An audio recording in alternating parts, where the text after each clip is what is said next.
There's a dog somewhere. Good. There's dogs everywhere. There Usually. are dogs everywhere. Good evening. That's how you open a stream. Yeah. There are dogs everywhere. Who let the dogs out? Oh, Yeah. Hmm. So Diane is looking at your book, Danny. We received them like a day or two ago. What do you think, Diane? It's got a cool gold foil cover. it does. I really like the cover. It's a nice cover. Yeah. Yeah. It's very gun to me. Yeah. I guess I could see some of that. Yeah. And John, I finally read Angel of Darkness. It took me a while, but I read the whole thing. Congratulations.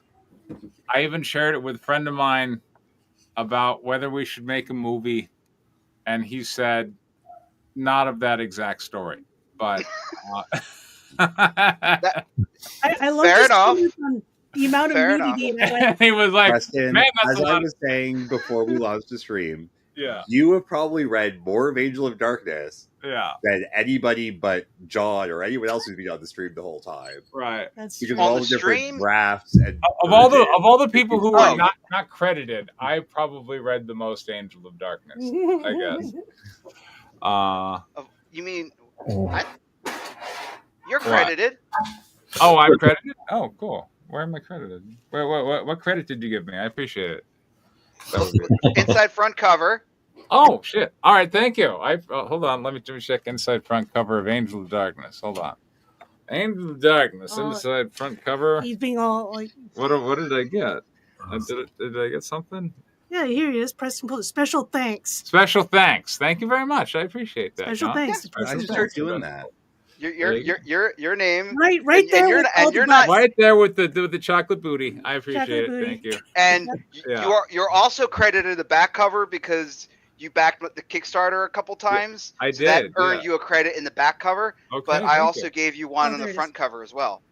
Thank you. All right. Well, thank you for all my full credits. They're Yeah, great. I wanted to give you And- something a little bit extra special. Yeah. Besides And I- just the back cover with all the Yeah. other Kickstarter So names. essentially, you slap Preston's name on all the covers, and now it's not clear whose book it is.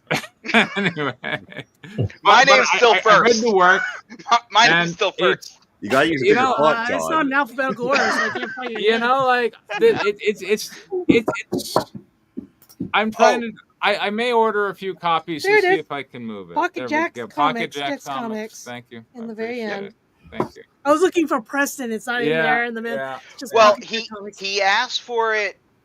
He backed several times. I Once do. he had his name Preston, but he backed at a bigger tier with Pocket Jacks. So I went, and since I was putting him as Preston on the front cover, Yeah. I decided I would put Pocket Jacks on the back cover. So I got you coming and going both ways. Much apprecited. So yeah, I discussed your film concept turned comic concept as a film concept with my good friend Dallas, and he was like, I mean, he was like, he viewed it as a higher cost than making just a modern Train to Busan kind of rip. And that's where I pitched to him, because we have made westerns, and having made a western, I can tell you, like, if you want a steam engine and a cavalry company and a bunch of Indians / Native Americans, whatever you want to call them, a month from now, I can arrange that. Like there are organizations and people and stuff you can talk to, and so that lowers the budget if you wanted to make zombies in the Old West. Well, when you told me that, I was like, I was like, that sounds awesome. Like, I would Yeah. totally, because again, and here's the problem you're going to run into, and this is what I mentioned to you when we were talking. Yeah. An American film studio has already optioned Train to Busan in English for American audiences, But it's not in the Old West. but it's not in the Old West. That's And it where actually has my favorite, one of my favorite directors on it, James Wan. Yeah, and he's Right. going to do the change of so. But apparently, the new news came out for the train. It's not going to be like a remake of Train to Busan Okay. in English, which would be stupid to do. By the way, yeah. Nowadays, No. it would be stupid. People now are it's just in the same universe. Okay. So it's in the same universe. It's just the U.S. dealing with it. Right. So Honestly, okay. I feel like the spaghetti western style of just doing it as a western is how you do that.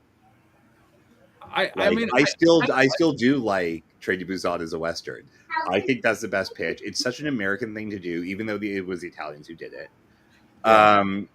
And I mean, those are many of the iconic Westerns. Yeah. Sergio Leone was a good guy. I like He was him. a better cinematographer than a lot of the other people who did Westerns, which helped a lot. That is true. Yeah. That is true. Because, And he was really good and at really what he did was it's a samurai film. Yeah. But And with he was cowboys. just ripping off Kurosawa. But I mean, Yeah. you know, at least if you're going to steal from the best. Yeah. Yeah. That's true. It's true. Well, anyway, I think you're going to like the outline I'm putting together. Okay, fantastic. Can't wait to read it. Please tell me it's like a Western version of Titus Andronicus. There you go. That'd be awesome. See? Apparently, I need to go find out what that is. Let's get drunk and write that. Ah! Western version of what? Titus Andronicus? Titus Andronicus is pretty awesome. If you haven't Played seen by this guy called Bill Shakespeare. Yeah. He's British. You probably haven't heard of him. Yeah, so basically it was his first tragedy, and it was pretty close to his first play. I mean, it's a tragic comedy. It's a farce. tragic. What it is. It's a farce of a tragedy, comedy, and I love it. But the thing is this: since it's his first tragedy, he threw everything he could on it, and it's glorious. Yeah. It's so over the top. I love it so much. Like, you know how actors, like if you go in Al Pacino's filmography and you watch his early movies, like he wasn't Al Pacino yet. Yeah. Like William Shakespeare, like wasn't Will Shakespeare back in his early days, and Titus Andronicus, like it doesn't seem like a Shakespeare play. No, it's pure exploitation, and I love it. Yeah.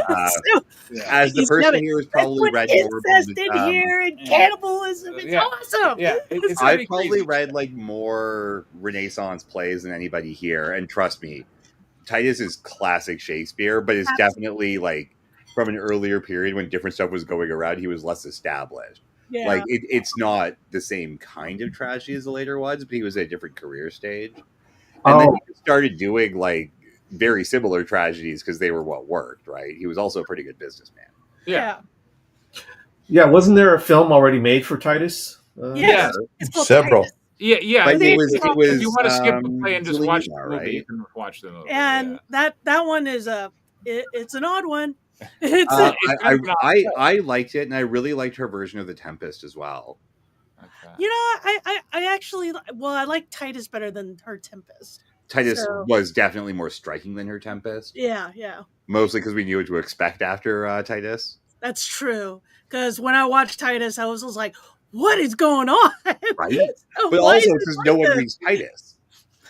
Right, so you're like, "What the hell is happening in this crazy ass play?" Yeah. I knew the play. The problem was I was not prepared for the visuals of how it was done, and then like it does all this superimposing and all this bizarre, like little more like abstract. That's her style. Yeah, that's her style, and I didn't know that at the time because I only knew her as the director of the Lion King musical on Broadway. That's how I knew her stuff. And I never saw that on Broadway. I only saw clips of it.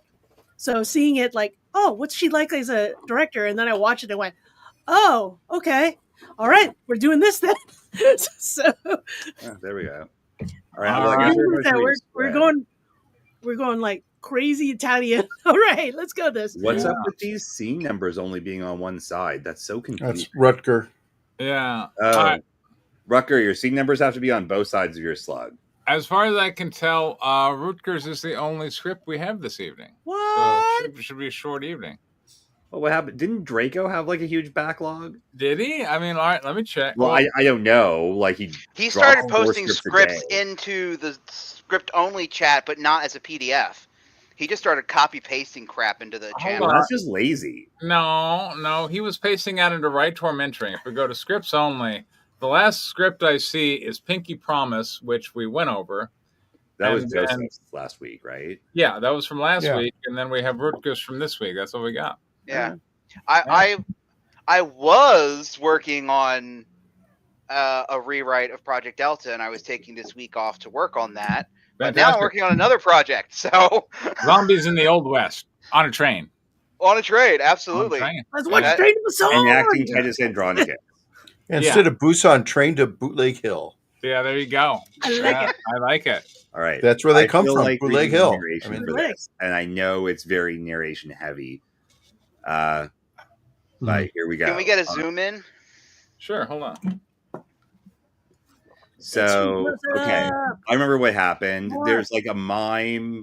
Yes, there's a mime. Yeah. And now he's going to an underground tunnel police secret base for some reason. He recovered the secret files. Oh, he's recovered the secret files from the Metro. And now he is, well, let's find out. Interior underground service corridor, nightfall, continuous. Cold. How are we going to know it's night in the middle of an underground service corridor? I gave him notes. That's a good question. I went through the stuff and I gave him a ton of notes because he does a lot of stuff that's literal or literary is a better way to put it. And so you need to make it visual. Not a real script. Yeah. Well, it's from a book. That's why he did that. So why it happened. Okay. But is it from his book? No. Oh, all right. It's also interesting. All right. Colder, narrower, a man-made corridor. All right. Colder or narrower than what?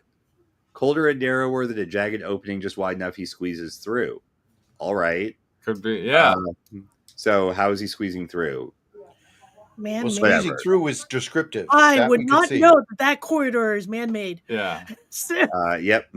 I'm pretty sure most man-made corridors are made for men to walk through. Yeah. It's like, I would not know that from these very straight walls. Flat concrete walls. Paint peeled back like skin. An empty pipe rack. Okay. Hugs one side. The ceiling sags above, but it's got okay. His flashlight shakes in his hand. Rat droppings line the edge of the floor. Water drips, slow and rhythmic. Up ahead, at the dead end, a sealed fire door. How is a sealed fire door a new scene? I mean, also there's a door. It's not really a dead end. Yeah, I don't know. It's a good question. At any rate, we're at a sealed fire door now. Well. Yeah. Okay, we're like one paragraph in, and we can do this. Yeah. Stenciled on.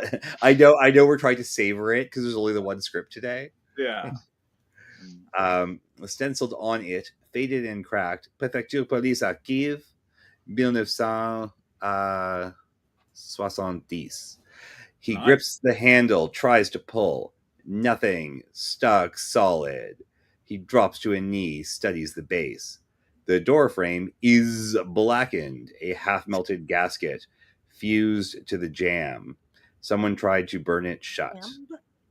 I'm pretty sure that's not how you shut doors permanently. Yeah.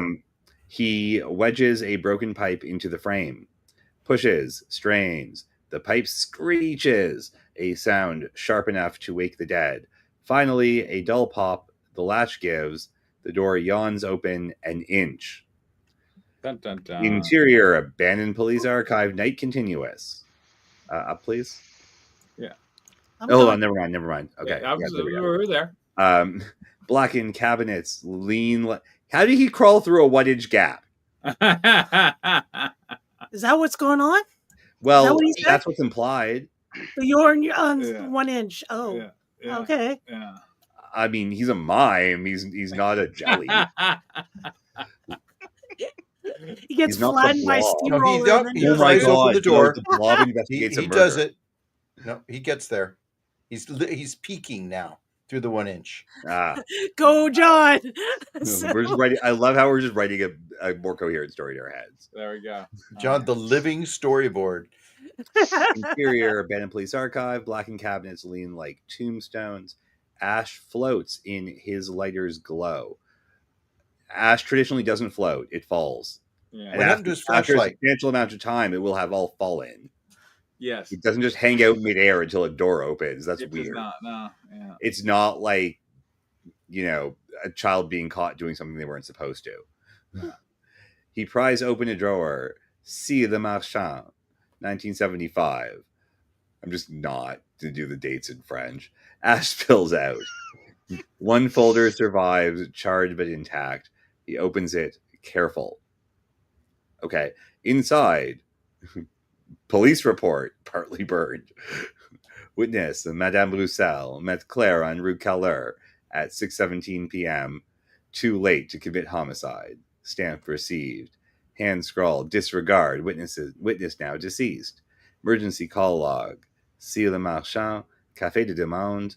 6:05 p.m. Scorched letter fragment.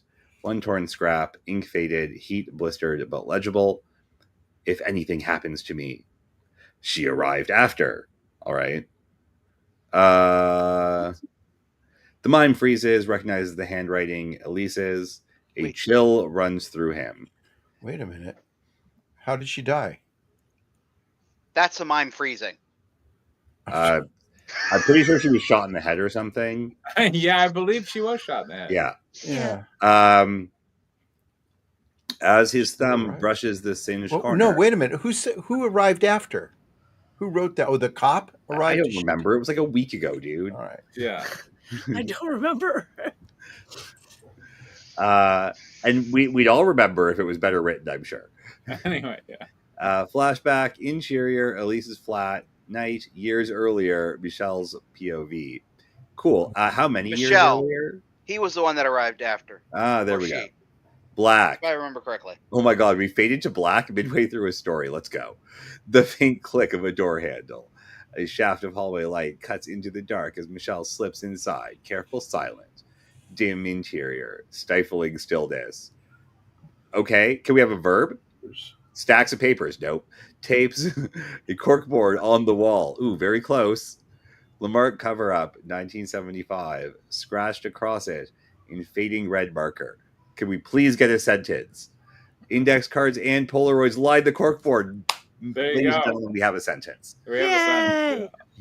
A Polaroid labeled Michael Deneuveborg, circled in red. Another Claire Lamarchand, circled, then crossed out. Michelle's eyes dart. On the table, a complete letter. Crisp. If anything happens to me, the land deal and the kickbacks will surface. He fled. She arrived after.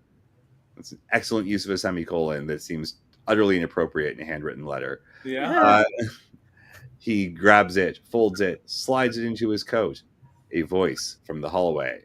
We need an Elise. Go ahead. We weren't supposed to come here. You weren't supposed to come. Oh, you weren't supposed to come here. He appears, defiant, not afraid. We need a Michelle. You sent that letter. You wanted this. You think hush money can bury a murder? If anything happens to me, it doesn't stop. She moves forward, shoves him. He stumbles, knocks over a lamp. Crash. She steps back. Heel catches the rug, slips, hits the edge of the desk. Thud. Blood pools beneath her cheek. Michelle freezes, trembling. He wipes the lamp, puts it upright. Then, footsteps outside. Claire climbing the stairwell, groceries in hand. Michelle panics, grabs his coat. The letter secure in his pocket. He starts to run. Then stumbles. Nearly falls into the corkboard. His eyes flick across it. Everything laid out. The cover-up. The names. The archive code. Arch 71-A. Pre-76 files. But what year is this all happening in? I don't know. Is it currently pre-76? That's a good question. Is it after 76? Yeah. I mean, it might be. It's supposed to be a flashback, so I think he's reading this, isn't he? He is reading earlier. This was aside like a date of 1975. So why is there a box of pre-76 files that was written in 1975? No one would write that. Well, that was pre-75 is pre-76. I mean, that's true. That's not how he would write that. Like 1876? Is that what's going on? Very possibly. I just want to say this is the problem with a mime, is we don't have someone to interpret the data. It explains the lack of dialogue, too. Yeah. Sorry, I think I missed a line, Preston. Can you scroll up a bit? Okay. Yeah. Oh, no, I didn't. Okay. No, you didn't. Hidden basement access, Metro Ligne 9. Another, the stairwell door creaks open. Claire's footsteps near. He bolts out the back just before the door shuts. He glances back. Elise's body, the empty table, the corkboard still intact. What the fuck? Who is he? Michelle. Too much to grab. He disappears in the night. Cool. Well, our audience is going to know that this is all POV. Who disappears? Wait, the mime came across a body and was like, "I'm out." No, Out. I don't. I can't tell if he's reading this and we've suddenly gone into re-dramatizing this is Michelle's point of view. We just don't. We've never told the audience it's Michelle because no one talks. Oh, it's we don't know. I also don't know if this is the mime. No, it's Michelle's point of view. Is that the name of the mime? No, that was that was the location tag. Michelle's point of view is the location where this scene happens. Yeah. Okay, all right. I'm just going to watch John to mime it out so that I know what's going on here. John will only mime out the mime's actions, though, because he's really when he freezes, it's just like him, just like in mid run, going like freeze. Perfect, John. You're great. All right, I remember the note I gave last week, which was where he saw the like Arch 75 or whatever, like no trespassing, and he saw it again. And the note was like, this is clearly a warning rather than just like a technical sign. I'm like, okay, that's a cool piece of info. How are you going to sell that to the audience outside of just presenting the data? Which is the constant problem we have when our mime is investigating is how do we interpret this data? He points his finger to the air and goes, aha. Yeah, that's the menacing scene. The menacing scene. Well, guys, talking about unfilmable action lines, check this one out. All right. Okay. Interior Abandoned Police Archive night, back to present. Yeah. The mime's grip tightens on the half-burned page. The last surviving trace of Elise's voice. Oh, no. Wait. What? Wow. A talking page. Okay, it took John a second. Yeah. What? All right. Sure. How do we know? I don't know how we know that. The listening really sold it there, actually, John. Shit. Okay, so this is fillable. At some point, like, that's very good, actually. This movie just starts to rely on like internet forums to go, how much of that did you understand? Well, I'm pretty sure we found the thing. I mean, this, like one of those games that's really hard to get, but those that have mastered is it weird to me that I just see like a little wave of like a line wave, and that's like her voice on the page printed out. Oh, like in an animation? Yeah, that totally makes sense. Yeah. Okay. No, it doesn't. I can imagine it visually as an animation. Yes. Flashback, exterior apartment courtyard. Very specific about whose apartment it is. Really great job there. And years earlier, really specific about the time frame. Yeah. Especially for a murder mystery. And I'm pretty sure those need to happen in specific places in years. Because otherwise the timeline doesn't make any sense.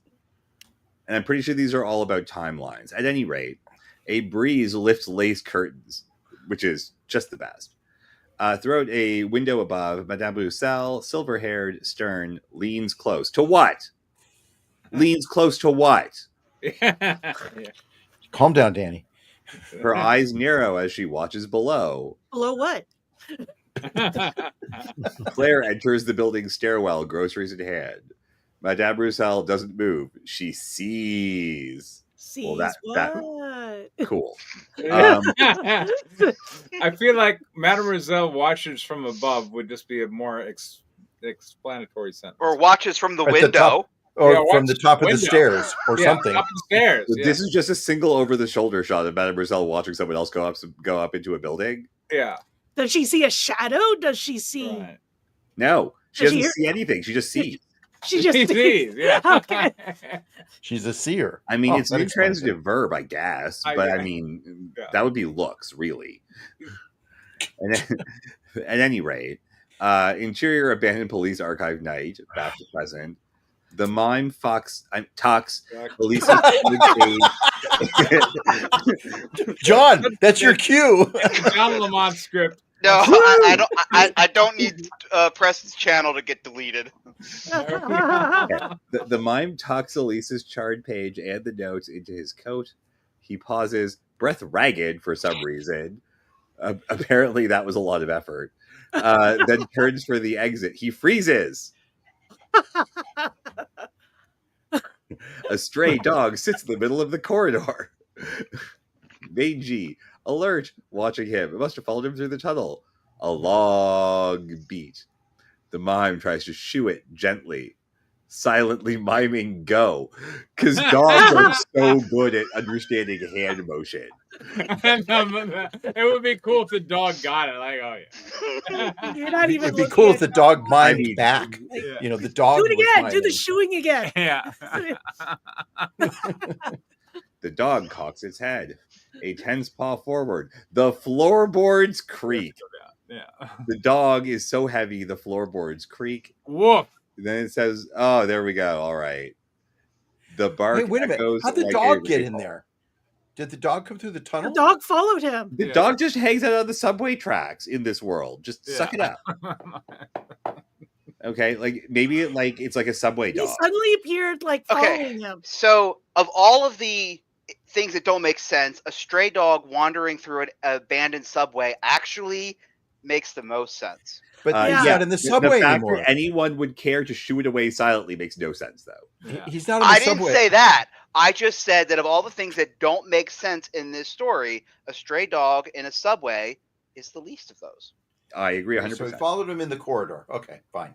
Yeah. Man-made tunnel. Dog-made The bark echoes like a rifle. The mime startles, slips on ash, catches himself, then bolds. Bold, John. Bold. I think you mean bolts. It must mean bolts. Bolts, right? I think it means bolt, but yeah. Yeah, okay. Yeah, or bolds. Okay. As in lowercase? Yeah, right. Exactly. Yeah. That's charades, John. That's charades. You can't use prop. To touch your nose. Interior underground service corridor continuous. He runs. No, I was doing Control B on a keyboard. Yeah. The dog bounding after.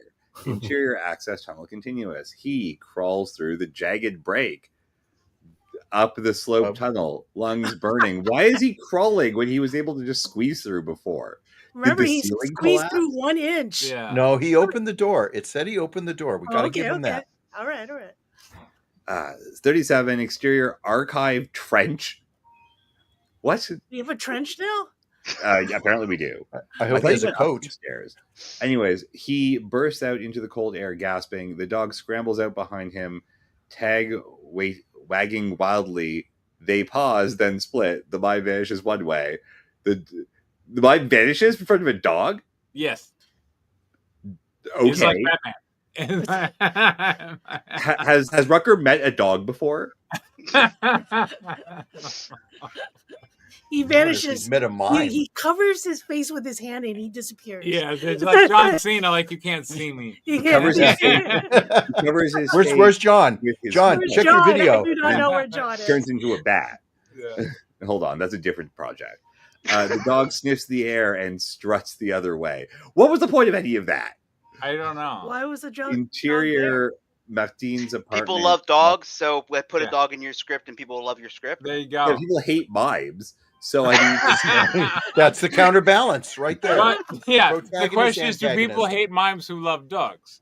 By the way, let's see. If the mime had its own dog, Draco, that would be interesting. There's Draco. All right. So there's a rewrite. So apparently there's a Draco script from last week. All right, cool. All right, good to know. I guess we have more than after this. Awesome. Also, who is we, Draco? All right. You know, this dog is getting me the thought. I want to see a mime John Wick. That would make this way more interesting if this was mime John Wick. Well, I'm still okay with Mime Private Eye. Yeah, that's still interesting. That is not. I think it is actually. I do. Okay. Interior. It is, but you're right. He needs a sounding board. There needs to be a Watson too. Yeah, there needs to be a Watson. There needs to be a Boswell. Absolutely. Yeah. Books stacked in towers, news clippings on the walls. Martine, 60s, sharp-eyed, lingers by her desk. She opens a lower drawer. Inside, a black and white photo. 2 young women, Martine on the left, the other Elise. Bright-eyed, alive, arms wrapped around each other, wine in hand. Okay, was this a black and white photo made by AI? Do they only have one hand between the two of them? 9 fingers. Maxine studies it. Her jaw tightens. She runs a thumb along Elise's smile, then glances up. It's the mime. He just teleports. Oh, where'd it go? Oh, shoot. Oh, there it goes. Then glances up. Then we go down to 16. Above her desk, a newer photo tacked to another corkboard. Claire's mugshot. Bruised but defiant. How do you bruise a mugshot? Well, in her mugshot, she's been, the police roughed her up. Oh. Yeah. Okay, that wasn't very clear from how that was. A mugshot of a bruised. How about Claire's bruised and defiant mugshot? Yes, Claire's bruised and defiant mugshot. That would make sense. Yeah. Bruised and defiant. A defiant. Beside Elise's Though what would have really, really helped was actually if we saw Claire get arrested, get beat up, and see that mugshot, and then I don't know. Just to me, that would sound. Or if there was any fucking dialogue to explain. The dog showed up. I just heard the dog. That was me sneezing. Sorry. Oh. Okay, so there's a mugshot beside Elise's press badge. Why is a press badge tacked to a corkboard? Anyways, and why does Maxine walks to it? Elise is a reporter. Oh no, Elise is the dead one. Okay. Yeah, so that's evidence. Well, we needed Maxine, so Robert, that's your job now. I'm get to be Martine? Yes. Okay, and where's the line? I saw it. I just looked away. Interior, Martine's apartment, office, early morning. Martine, still in last night's clothes, sits at her desk. A half-drunk cup of coffee seems beside her. A knock. I would reference that slug as the next morning, because how do we know it wasn't earlier that morning? I know it says in last night's clothes, but to me, reading it early morning, it should be like the next morning. Yeah, what if it's like next week and she always wears the same outfit on Tuesdays? Yeah, right. It's the walk of shame, obviously. Yeah. There we go. The door opens on its own. Martine takes one look at the mime, then at the documents he holds. She lets him in. Well, how does the door open without Martine opening the door? John? Does the mime open the door? Does the door just open like it's a Dracula movie? Oh, yeah, okay. John, once again, miming me out of some criticism. Later, Martine studies the documents on the corkboard. The victim's Polaroid. That's very specific. The suppressed witness note. Madame Roussel testimony removed September 15th, 1975. The police report with the alibi timestamp half burned but damning. Is it, though? A tape recorder sits open beside them, the real still, because it's a fucking mime who doesn't talk. The mime stands beside her, eyes flicking between the fragments focus. So how is it? Is the mime beside her, and beside both of them is a tape recorder? Quietly. Michel called the victim. Roussel saw Claire arrive after. The timeline holds, but none of this ever made trial. She pins one last item, a page stamped. Subfile B, evidence withheld for state security. Lamarck had friends, high up, military maybe. Michel blackmailed the wrong man. Claire got buried so the rest could stay clean. She exhales, her pen trembling. Why is there a tape recorder? What is happening? The judge retired. The lead detective fell off a train. Roussel died in a gas leak. This wasn't justice. It was a trade. She catches a detail. In subfile B, her breath shortens. Step siblings? Same house for what, 2 years? He buried her like she was a stranger. My guy at Santé called just before you showed up. They're prepping her for 7. The mime points to the tape. Michelle's voice still echoing in his mind. I know someone. Where did Michelle's voice come from? From the paper? From the tape. The tape recorder. Oh, they're playing a tape of him. But Martine is talking. So we don't get to hear what Michelle's voice says on the tape. Is that correct? In his mind. Yeah. Oh, echoing in his mind. We can see that. Okay, mime that. Echoing in his mind. Yeah, he's crazy, all right. Okay, so just to clarify, the non-speaking character is the only one who heard what's on that audio tape. Is that correct? Yes. And not the audio. Your secret's good with me. Like, am I understanding that correctly? Martin. Because I'm pretty sure that's what happened. I know someone at Le Gazette. Truth costs more than ink these days. Ink these days. He drinks to afford it. She grabs her coat, opens the door. We go together. No masks now. The mime wearing a nods. mask. They step out. The mime just say, yeah, okay, and then go. Like, that's how you say no masks now, anyways. Yeah. Interior prison cell, early morning. Claire is alone. The sun cuts a square on the wall. A guard, number 1 guard, opens up the door. She rises calmly. We need a guard number 1. You have 1 hour in the chapel. Then back here. She walks with quiet dignity. All right. Interior prison chapel, early morning. She kneels, silent, not praying. Not praying? Yeah, because she's silent. All right. From her sleeve, she slips a folded sketch drawn by the mime. A child, a street corner, birds in flight, her eyes well, but she doesn't cry. Intercut. Claire hides a scrap of paper under her sleeve. Request for retrial, new evidence, unsigned. A guard, number 2 guard. Wait, stop. Hold on. All right, hold up. Diane. Yeah. You storyboard things. So her eyes well, but she doesn't cry. Fair enough. Now we're intercutting Claire. So what does it mean to intercut? Does that mean like we cut? Does that just mean next shot? It's Claire an insert shot of some sort. I assume that's the next shot. It's actually a flashback shot. That or you're slicing the... It would be really nice if we knew who she was in this scene. Yeah. And Claire. Also, like, another thing is that you split the screen. And you can actually just show her sleeve. Like, she looks down, and you have a cut of the sleeve on the other side of the screen. Right. And you can stick that in.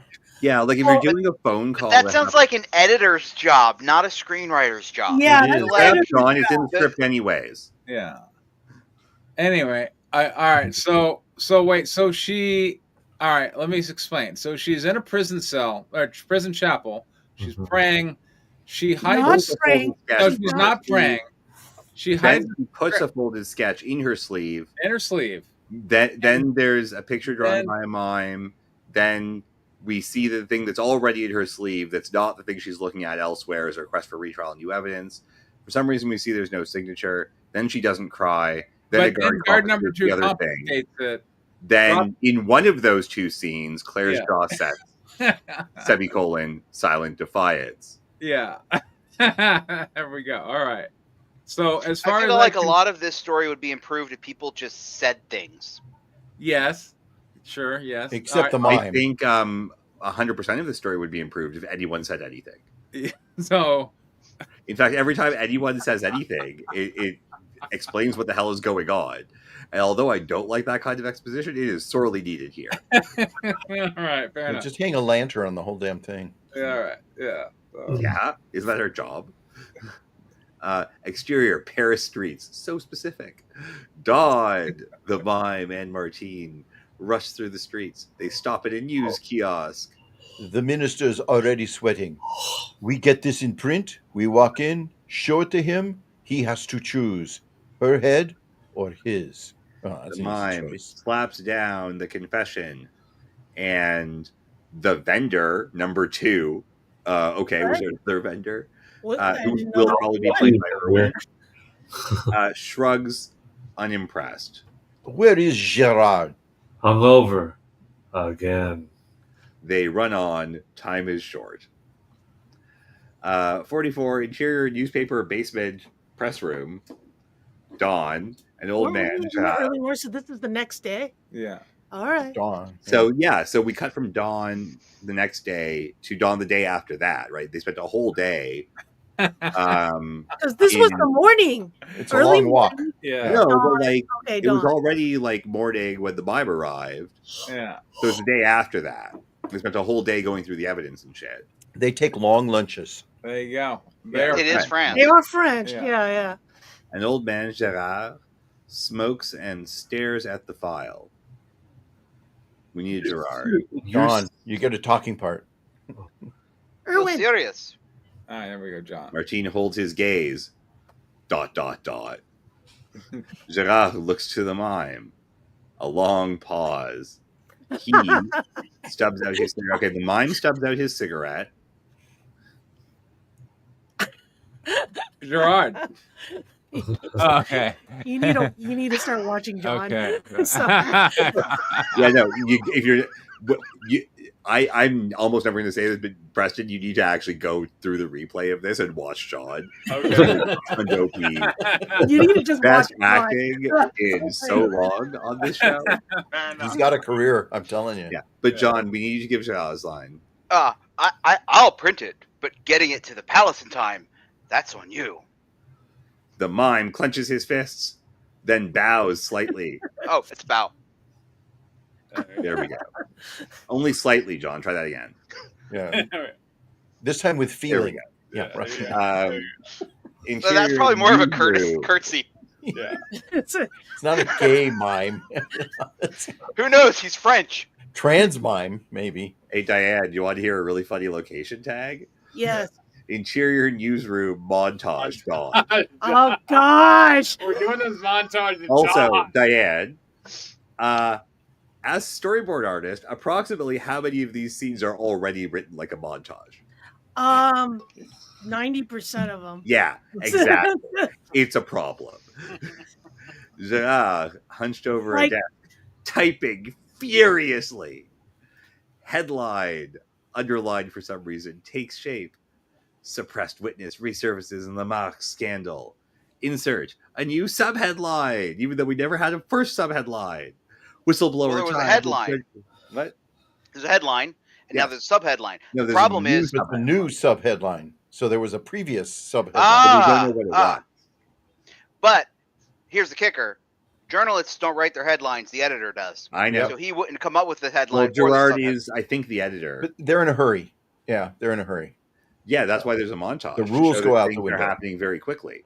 Yeah, that's what montages are for. I can see a calendar with the pages flying off. Montages are for extending time, not compressing it.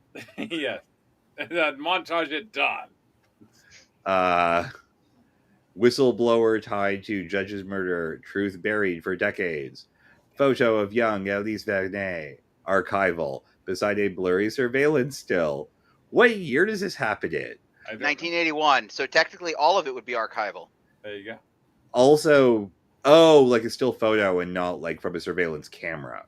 Because there's it's an archival photo, so I'm guessing it's an old photo, maybe faded. No, like but there's also a blurry surveillance. Detective took a surveillance still. So that's like a private eye did that, not like a video did that. That's why you would identify it that way.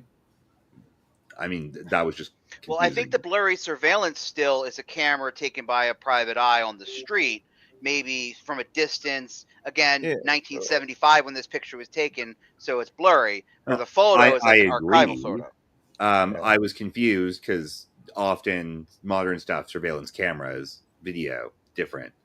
And this story has issues with timelines already. So yeah. Blurry surveillance still of Madame Roussel at her window, the name circled in red pen. Madame Roussel, neighbor. A reel-to-reel tape recorder plays Michelle's blackmail confession. Martine listens, stunned, even though she's heard it already. The land deal, the kickbacks. If he destalks, my father's name is ruined. I never meant to hurt her. Martine flinches. Jesus.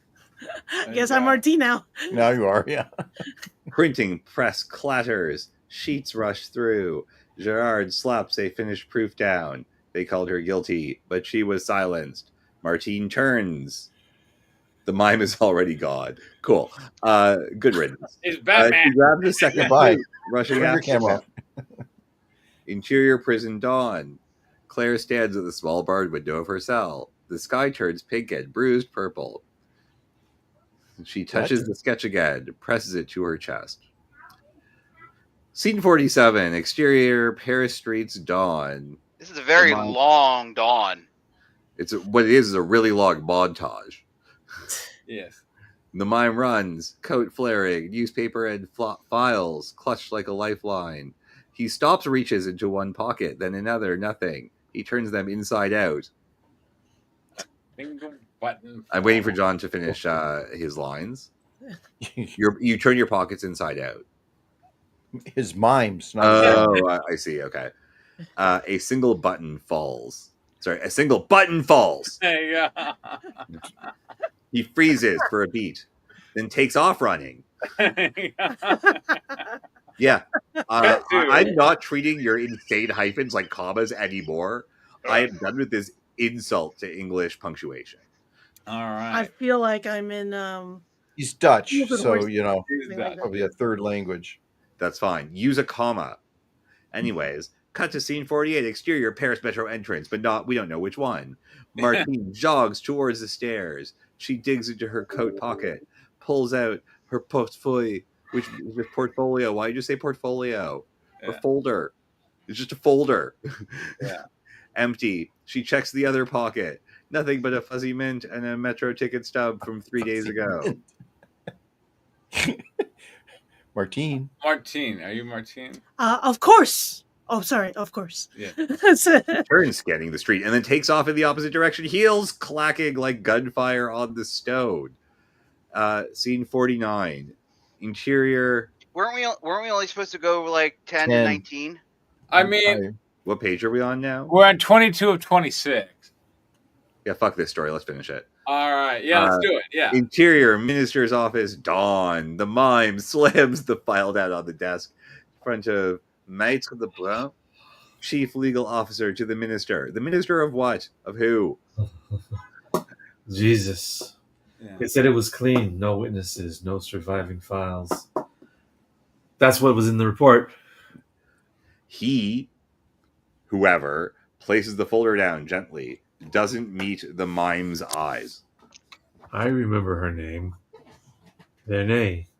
She was loud, determined, made enemies. Then one day, her name stopped coming up. He steps to the intercom. I need 2 minutes with the minister, urgently. We need an intercom voiceover. He's preparing for the Alice. You've got one. Wait here. He exits through the side door. The clock. 5:43 a.m. The mime waits, motionless. Motionless? Yeah, he's not excited. He's not anxious. He's actually just a statue or an automaton. Is he painted silver? Lebrun returns holding a signed and stamped order. Stay of execution. Ministerial order. Effective immediately. But it's not valid until they have it in hand. The mime grabs it, already running. Move down to interior, prison, dawn. Execution is scheduled at dawn. All right. Cool. The woman is taken to the ... Scene 51. Interior preparation cell. I don't know what woman. I don't know. I don't know who this woman is. I don't know who this is. I don't know who anybody is. I'm going to say this now. I'm going to say that characters have names. Yeah. And it's got to be Claire. Use the character's name. I'm guessing Claire. Yeah, probably Claire. Yeah. Okay. So also, yeah, I'm kind of with Danny. You should use characters' names the first time they're introduced in any scene. Yeah. Full stop. Since you have multiple female characters in this. You should not use pronouns when there are two people of the same gender in a scene. Yeah. And when in doubt, just use people's names. And if you think you're sure you're wrong, you should be in doubt and use people's names. Interior preparation cell, dawn. A black dress lies folded on a chair. The guard, number 1, closes the door slowly. The bolt echoes. Okay, is there a person in the room? If anybody's in the room and the door locks, can you hear it? I mean, Obviously, the answer is the empirical. It's Yeah. empirical. Yeah. Scene 51, exterior ministerial building, dawn continuous. The mime stumbles down the steps. Martine runs to meet him. Who's Martine? I am. What did they say? The mime holds up the document. They run for the car that suddenly exists.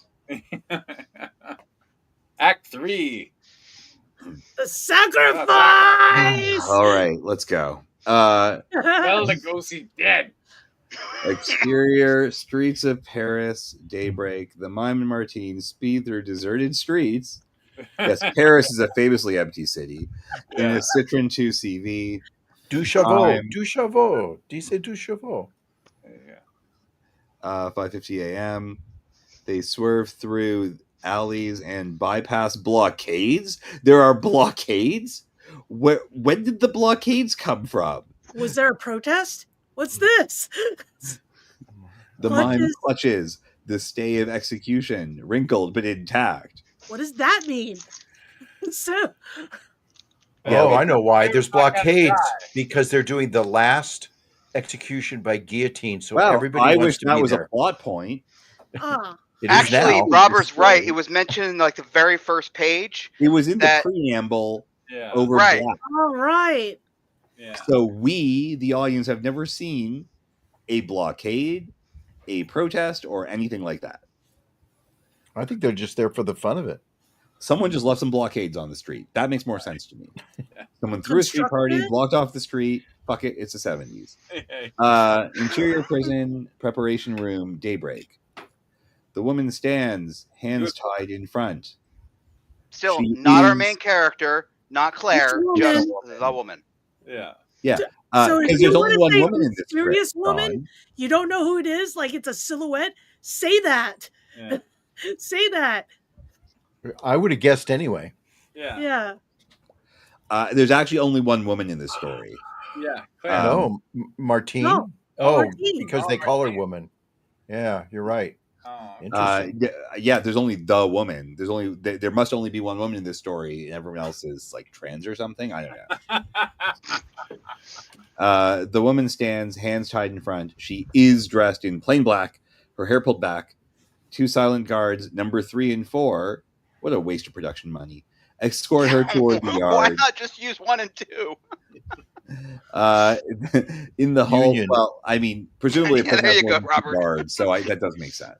Prison In the hallway, she passes a window. The faintest blue light peeks through. A tear rolls down her cheek. She breathes deeply. One last act of courage. How is breathing an act of courage, Rucker? This isn't freaking Braveheart. Freedom! Like brave, like you want one last act of courage was Mel Gibson being defiant until the end. That, Yeah, Claire looks very whatever the opposite of defiant is. Complacent. Yeah. Resigned. She's resigned to it. Resigned. Yeah, resigned would be good. Cool, but I mean, it's not particularly compelling. It's not as compelling as a fucking mime solving a murder story. Yeah. Or struggling. I'm innocent. Yeah. Exterior prison yard, daybreak continuous. The priest awaits near the guillotine. You didn't even say la guillotine. You missed your only opportunity. His lips move in silent prayer. I'm not even... You don't... Whatever. Guard number 3 glances at his wristwatch, an old government issue timepiece. Insert wristwatch. Wristwatch is important. Yeah, TikTok. 5:59:30 a.m. The second hand ticks. The guillotine looms, metallic, cold, final. Yes. She kneels. Her head is positioned in the lunette. No resistance. Then she's not defiant. See? She's not at all defiant. No. Or she's not resisting. She's not defiant. Courage. Yeah. Well, it is Claire. See? Claire. Okay, so Claire Le Manchon. Une dernière déclaration. Any last words? I got it. Silence. Apparently. Exterior. Prison gates. Daybreak. Again, not defiant if she's going in silence. I know. Yeah. The Citroen screeches to a halt. The mime bursts out. Jesus Christ. But I do have a last mime. No last words for the last mime. The mime Words pops from out of the mime. clown That car. would be so tragic with your last words. But I'm a mime. You know? Clutching a folded document, but we don't know what it is. What a mystery this could possibly be. Running full tilt towards the gate, a rifle-bearing guard number 5 steps in his path, weapon rising.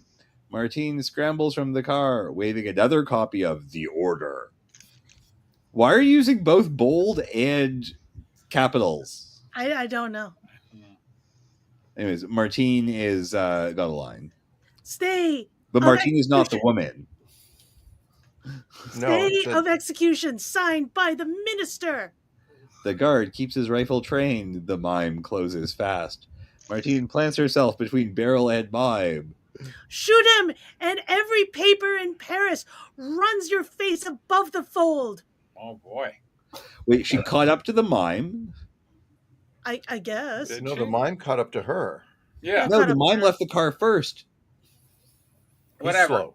Yeah, Okay, John, whatever. too The guard slow. hesitates, eyes flicking the official seal on the paperwork. He lowers the weapon.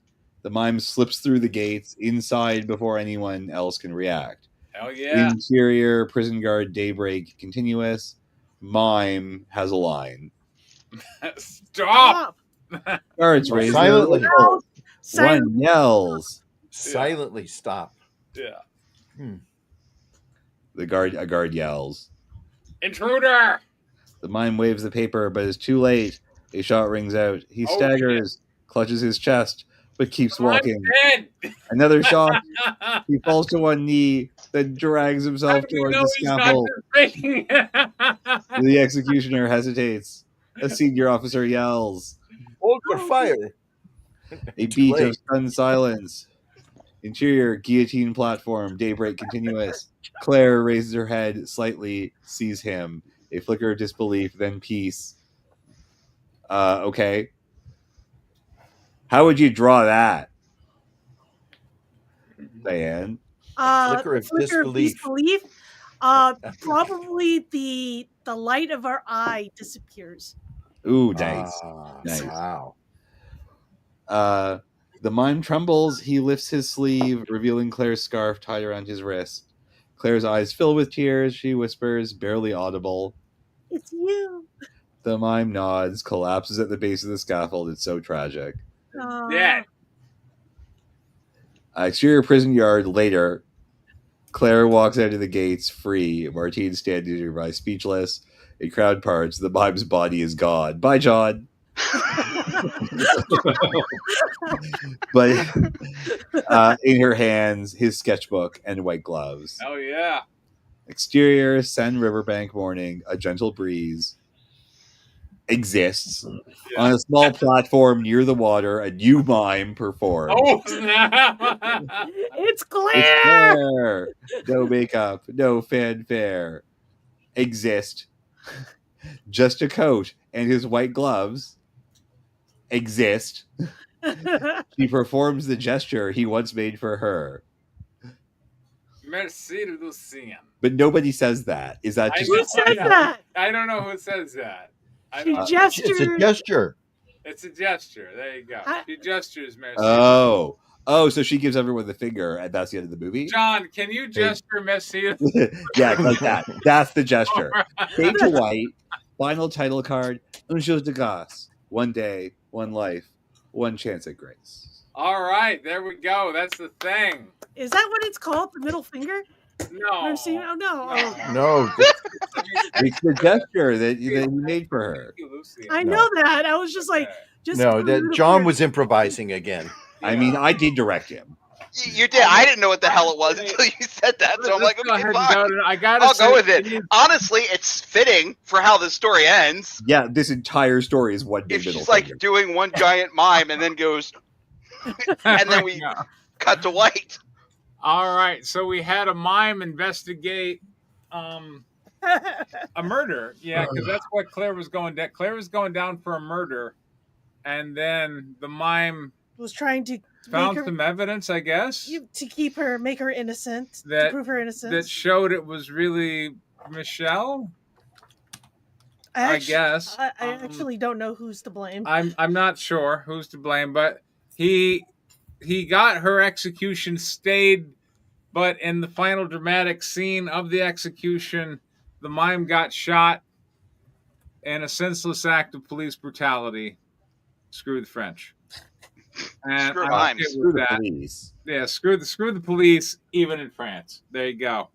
Well, life is tough, particularly if you're a mime. But Claire picked up after he was gone to mime out. Yeah, mime lives matter, man. Yeah. So what do you think, Diane? You know, I actually do like the idea of a mime being a private detective and kind of falling for a girl and just trying to, like, this concept is really cute. Yeah. It is cute. I was going to say that too. It's a good concept, and but with I'm going to add a little bit of criticism, very minor. Okay. Before we get into huge criticism, All right. Does need a Watson. All right. Okay, someone to bounce ideas off of. A dog would be cute, so a dog would be cute, but person who talks would be better. There we go. John. Yeah, I think conceptually, I think the basis of the concept, I think, is really interesting. It's unique in a world of things that are very copycat. I think it's a really interesting, unique idea. You know, what if a mime was a detective? What if Sherlock Holmes couldn't speak? What would that look like? How would that story unfold? And I think that's a really, really interesting idea that I think the writer of this story should definitely continue to workshop and develop, because I think there's something here that could really, really be interesting and fun to watch. Yeah, I also agree that the mime's investigation is incredibly fascinating. The story is properly tragic, and there's a lot of there. There's a lot of very compelling drama that exists somewhere in the story.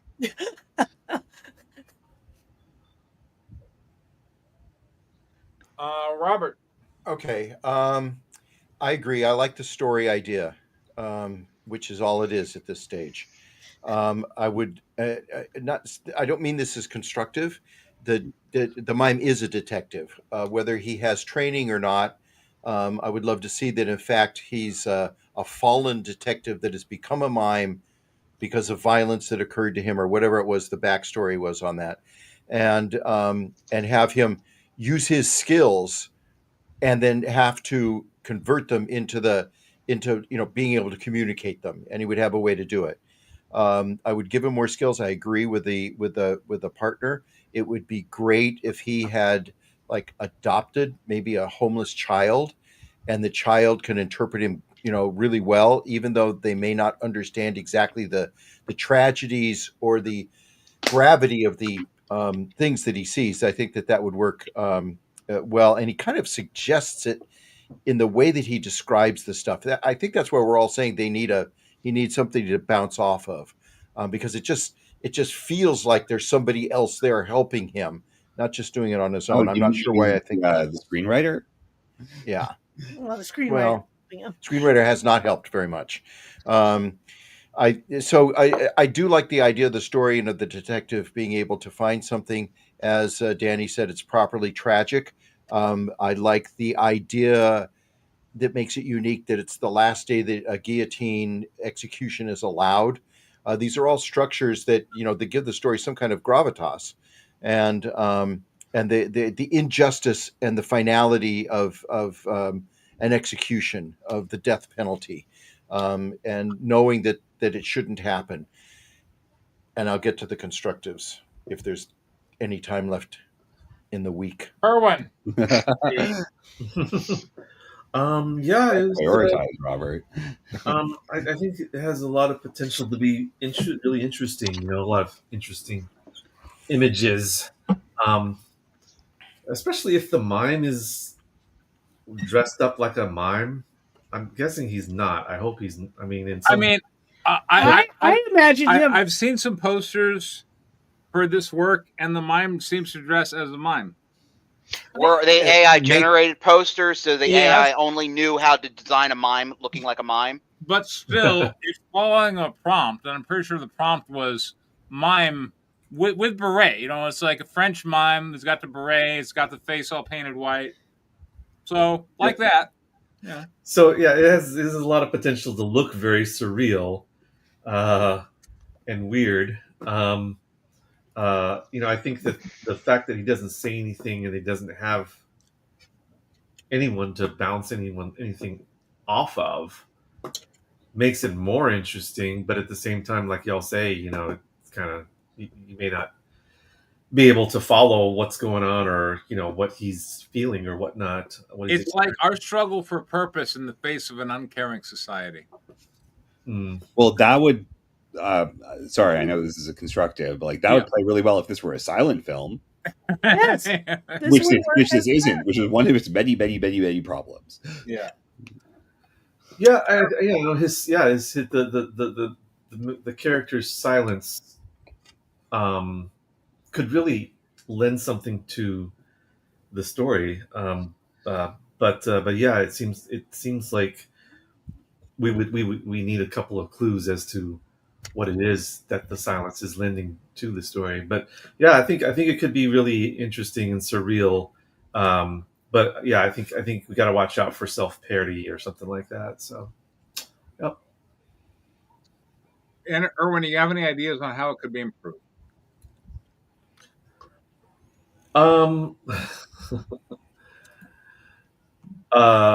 Yeah, the reading, trying to follow it was kind of difficult.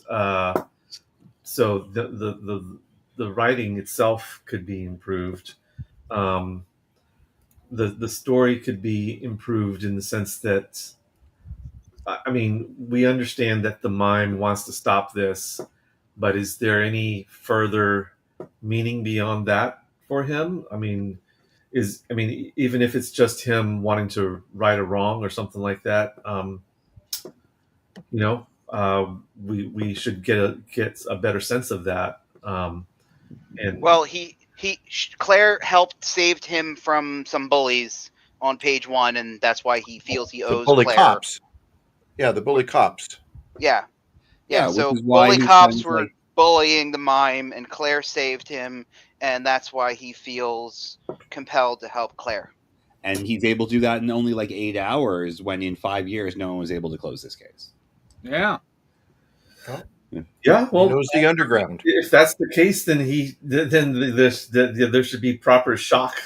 I mean, I feel like this is a review of the French judicial system.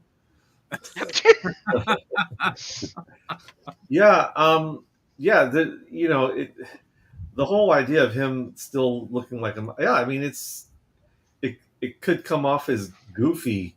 I think there's a risk there. This is not really a criticism on my part. I'm just saying that there's a risk there of losing the tone, or just trying to figure out what tone that you want and not getting it. So that's my main concern about all this. The last several pages was dramatic and suspenseful, and but yeah, so those are my thoughts. Robert. What needs to be done is an outline that does a timeline and go through each of the stages that are listed in this document. It's hard to call it a script, and list the timeline of when each thing happens, so that then it can be made clear. He has a form to follow. That's a constructive. That's got to happen. It's extremely confusing when these things are happening. I understand that it needs to happen because he's going back in time. The explanations come from the flashbacks of why there's motivation to do this. We don't know it until we see the flashbacks. And then also the dilemma of her, that she's falsely accused. So those are important things. We need to know more about why there's motivation to kill Elise, because she's going to expose something about these backroom deals that have been made that are illegal, and that needs to be explored. Actually, it should be a scene where we see some of that. more in more detail rather than somebody being confronted with it or in addition to it. As we said before, the mime needs somebody to bounce off of that understands him. And I like the idea of a child, but it could be, just a streetwalker, woman he's been kind to that helps him. Um, I don't know who's going to mourn over his death. Somebody needs to. Nobody Well, seemed he to. doesn't die because he disappears. No, he gets he got shot. He shot. falls over. Yeah, and he then can disappear before he gets shot. He still has that superpower at the end. Yeah, he can disappear. He needs to die, and somebody needs to care about it, and that's whoever He's Batman. But Robert, that would require two characters to talk to each other about a thing. Yes. Which you're getting to my next point, which is there's got to be some realistic dialogue that occurs, and even if it's just in the scenes where he's put dialogue, make it like they're talking to somebody, not just saying stuff. And because it's more like plot layout than confrontation or discovery or anything. That's enough. John. Yeah, so all right. So the mime disappearing thing. Yeah. That strikes me almost like a little bit of the supernatural. Like, is he like an angel? Which almost seems like it's intentionally vague. Was he a mime? Was he a guardian angel? Was he... But again, guardian angel makes no sense why he can't talk. But so there's a lot of things about that don't make sense. And I would like some kind of clarity on that. I think, I don't see anything.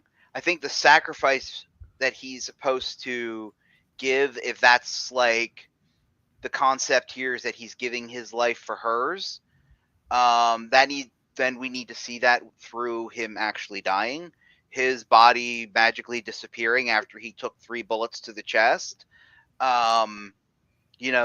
People don't just disappear from that magically. So anyway, there is some good stuff here.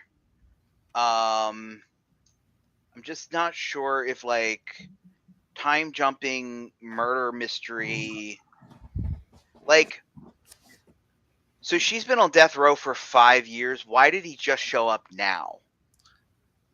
Like, why now? Why didn't he do this? She's going to get killed, so he's motivated. Well, why not 5 years ago when she gets arrested? Why wait 5 years? Like, if he's such a good mime detective, why doesn't he like already be investigating this? I feel like the timeline doesn't work. Well, that's yeah. So it again, and it's like also. Okay, and this is gonna be the big thing, and then I'll stop. This murder mystery has no nuance, no subterfuge. He literally shows up, as Robert mentioned, and in one freaking night puts all of these pieces together that the police didn't. I mean, okay, correct. I know we've been going on. Okay, so one, withheld evidence. Why the frick is the withheld evidence still here? Like, anybody who believes the Epstein list is still a thing and it wasn't destroyed months ago, years ago, like, that's like, again, like, anyway. So my point is, like, he solved this murder way too easily that some idiot, why didn't somebody else do this in all of the last 5 freaking years? I know the archives were burnt to a crisp, and there's supposed to be some kind of thing talking about, like, I guess it's supposed to imply that they were trying to destroy evidence by burning the police archives. That doesn't make any sense. Why would you burn down an entire police archive to destroy one file? And 5 years isn't long enough to destroy one file. Like, there's just so many things about this that doesn't make sense. I think that can all be cleaned up, John. That just needs to be cleaned up. But again, the question, I guess, it's like if you're trying to do a conspiracy murder mystery, okay, evidence is destroyed. So how does he go about, unraveling this mystery? And I mean, I guess it is supposed to be a 24-page short, so maybe he's not going to be able to do it. I don't know. It just, that's why I said it's too easy for him to put all these pieces together, and everybody, Martine, the newspaper, all of these people are just hop right to it, and we're going to print all of this, and everybody believes us for no damn reason. Like, why do all of these people in places of power, the power that they have to convict her, to sentence her to the guillotine, suddenly change their mind because of this newspaper article written by some random scraps a mime got together 5 years after the fact? None of that makes any sense. Suspension of disbelief. I agree with you. It's not a step-by-step procedural, but there's got to be a suspension of disbelief. They discovered the evidence, and the woman reporter... that sort of leads me to my point, though, which I did want to sort of pick up. And I know I'm go ahead. Interrupting John. Go ahead, Danny. So no, go ahead. That was part of the reason why I came up with the mime is John Wick angle, because then the only option you have to save her is to kill everybody and save the girl. Like, that's because all the evidence is gone, so you just have to take out the conspirators, or at least one be by like one. acrobatic or something, jump over a prison wall. Anyways, yeah. So there's a part of a story called The Middle, in which there's supposed to be this phenomenon called conflict, in which our protagonist, which in this case is the mime, is opposed by forces, whether they be of other people or natural. It can't just be the clock. You're right. It can't just be the clock. During the middle, the way you create what's called drama is by showing your protagonist overcoming these phenomena called obstacles. There you go. With difficulty. That is not a phenomenon that occurs anywhere in this script. Yeah. Our mime encounters no obstacles. It's not like he's on the subway reading the thing and someone beats him up or, throws away his papers. He just does stuff unopposed all day. The dog tried to oppose him. Sorry? With a wagging tail. The dog. Oh, yeah. Yeah, a friendly dog made a noise around him. Ooh! Mimes aren't afraid of noise.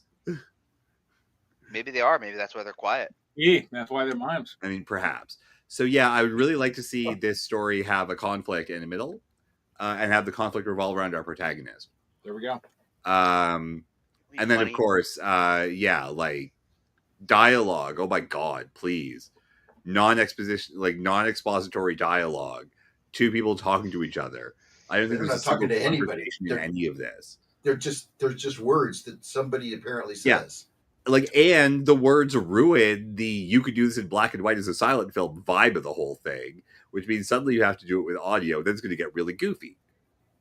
Like right now, the audio language you have makes the story worse, which for something set in the 70s is really vexing. 80s. It's supposed to be 1981, I think. Sure, whatever. The flashbacks are in 75. Back to the 70s. Yeah, there's 75 is the first date, earliest date.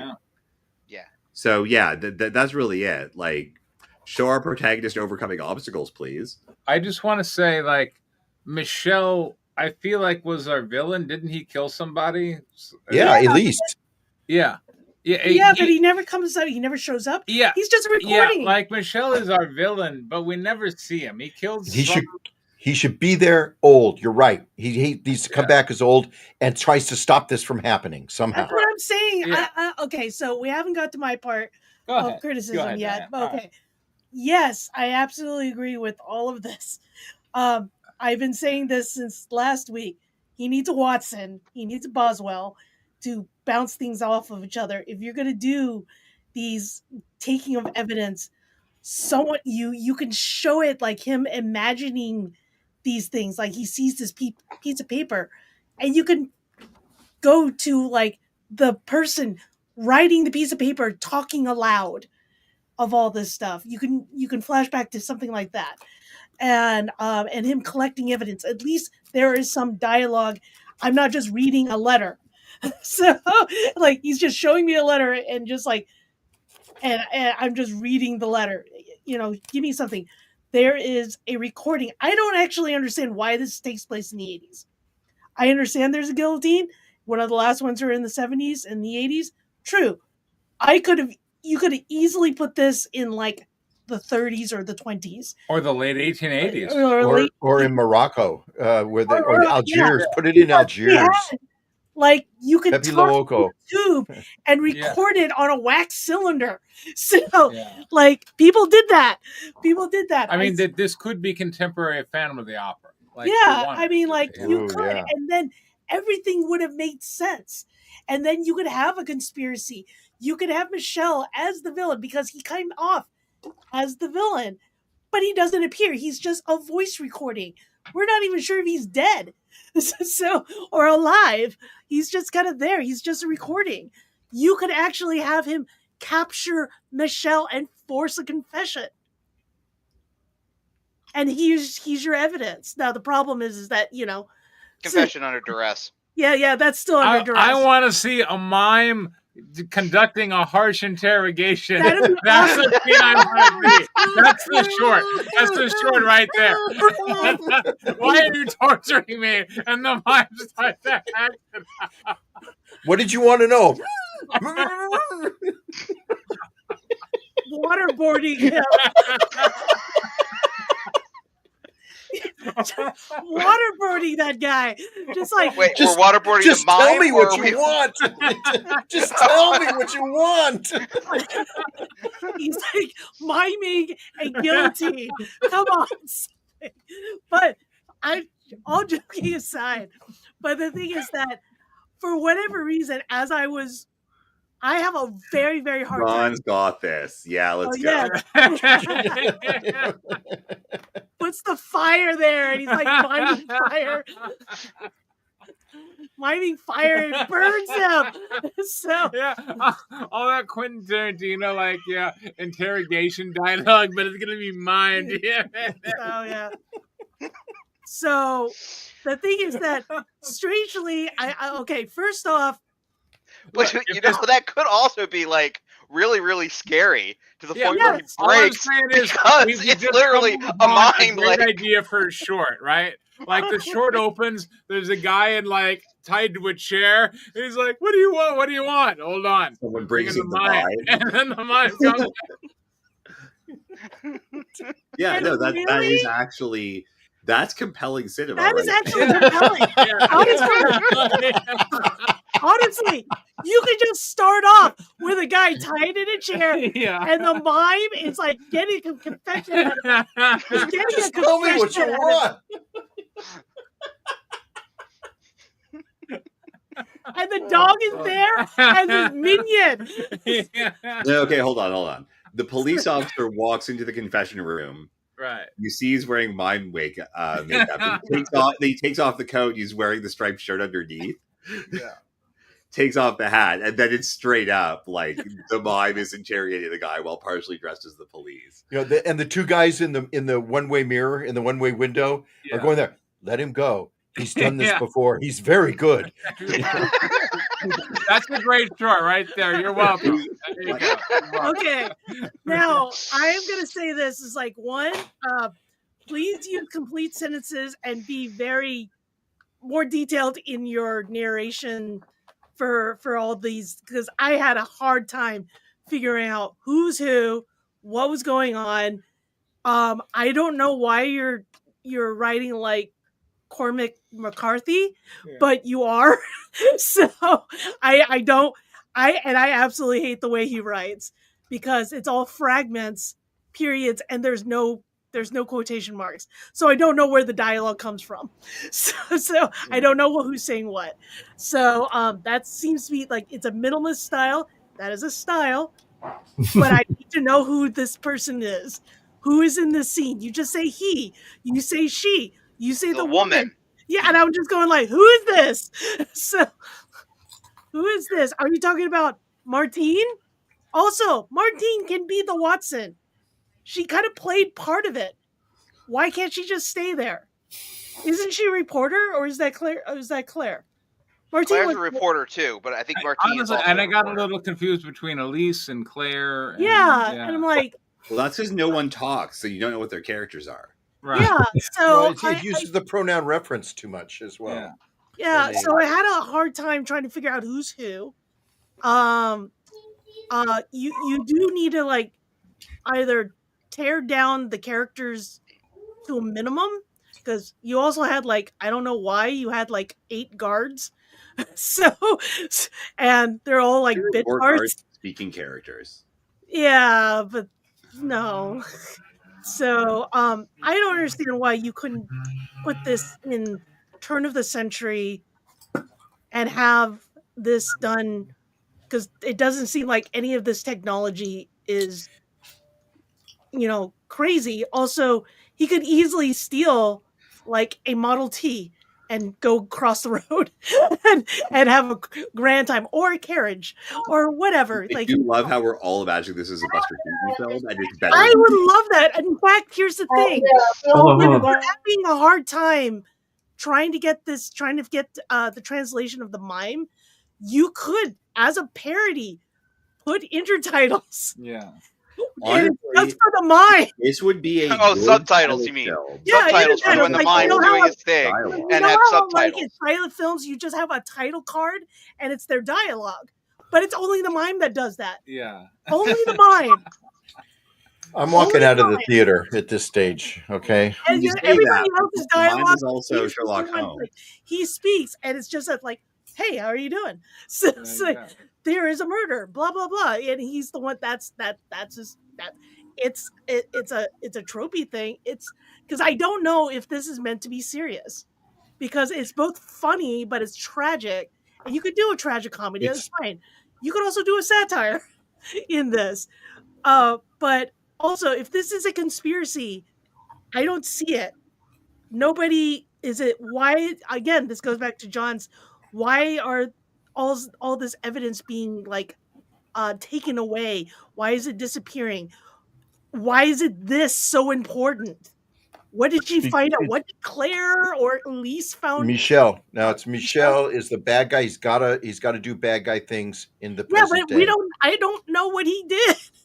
I think he killed someone. Yeah, he killed Elise, but he did backdoor deals or something. There was some reference to graft and theft and stuff. Yeah, and police cover up and all that kind of stuff, which the police cover up angle, again, you've got your corrupt cops, they're bullying people on the street. Okay. And none of that makes any sense. It doesn't go anywhere. It doesn't go anywhere, but here's an idea. If you want, like, the idea of like prostitutes on the street, since he is a street performer, he would know the people on the street. You could have like Michelle was part of kidnapping women off the street and doing human trafficking. You could do something like that, and he uncovers. Or he's a pimp, simply a pimp. Or simply a pimp. And these women like found out information about the police or something like that. Maybe the police were taking bribes. Or maybe the police were taking turns with the girls. Yeah, the minister was the entire cabinet of the country was, their clients, and that's Michelle's role. Like or he was Epstein. There you go. Michelle is Epstein. Or he is telling, as a pimp, like Michelle being a pimp, he gets information from the girls who are sleeping with the cabinet members and sells political stuff to other and foreign nations. Still needs to be covered up. That's why Michelle comes back. And that's why Michelle comes back, and this becomes a huge thing. Or does Michelle hang himself in his cell? He could save the women and unveil all this stuff. But the thing is that there is no conspiracy in this story. So there's no why all this stuff is being. So if you did like the police is on it, the cabinet is into it, foreign legions are being bought and paid and sold, that's a conspiracy. That would call for an entire building to be burned down and evidence to be removed. That's the sort of thing that motivates all that sort. One murder of one woman whose alliances I'm not entirely sure of does not call for that. And but he's having connections with Claire and Martine. They could become victims. Maybe he's trying to save them from such a fate. Yeah, that adds another thing too, because it's one thing. Okay, a murder happens. The police say, "Oh, we can't find the guy," and the case goes cold. It's a completely other thing to specifically frame somebody for said murder. Like, No, these they are had a two different witness. things. Madame Rousselot saw Claire walking up with groceries, so that they just went with that because it was the straightest line that they had. But why? It's an apartment building. Lots of people live there. Like, They didn't. There They want needs, it done with. I feel like that there needs to be a specific reason why they had to frame her and not just the police. The police are already crooked and or inept. So what is the motivation here to intentionally frame her? Because that takes your conspiracy to a next level. Because it's one thing to just say murder happened, case goes cold, that's the end of it. Oops, I don't know. You know, we have so many of these cases. We don't know why this one is just another one that doesn't get solved. Oopsie. Like, to go from there to, okay, we have to pin it on this person, that adds an extra level, and I don't even know why we had to go that far. All right. How about a Draco script? Sure, I saw he posted it. Yeah. Who wants to narrate? We have a fade in on the left. I love it. I'll narrate. Here we go. Fade in. Exterior rural Indian village night of full. Make it larger. Make it larger. Okay. Make it larger. Be back in a minute or so. All right. That's good. All right. That's good. Okay. A full moon hides behind clouds. An ancient banyan tree towers over a cluster of small huts. Its sprawling roots like gripping the earth. I like it. This is a good paragraph. I like it. I like that it starts here, faded on the left. So far, I really don't have anything. Crickets chirp in the distance. A faint breeze stirs the leaves. Shadows dance in the flickering light of a small fire. Yeah, very nice. Second paragraph down. No corrections right here. An old woman, 70s, her face lined with age and wisdom, sits cross-legged beside the fire. A young boy, 7, huddles beside her, eyes wide with curiosity. Old woman, go ahead. Long ago, when the nights were darkest, the tree whispered names of those who would die. The boy shivers, glancing nervously at the towering tree beyond. Has it ever happened here? The old woman's gaze drifts upward towards the banyan. The flames flicker as the wind picks up slightly. Some names are still carried by the wind. Listen, and you might hear them too. The camera slowly pushes in on the banyan's gnarled trunk. As the winds rise, a whisper seems to ride the breeze, so faint it's hard to tell if it's real. Exterior, village pathway day. A narrow dirt path winds through the village. The sun casts harsh light, but the massive banyan tree still casts a long, ominous shadow. Arjun Mihra, 30s, city-worn, skeptical, with a DSLR camera slung over his shoulder, steps off a rickety bus. He scans the village, unimpressed. His backpack thuds as he drops it at his feet. Arjun. Superstitious in ghost stories. This will make a great clickbait piece.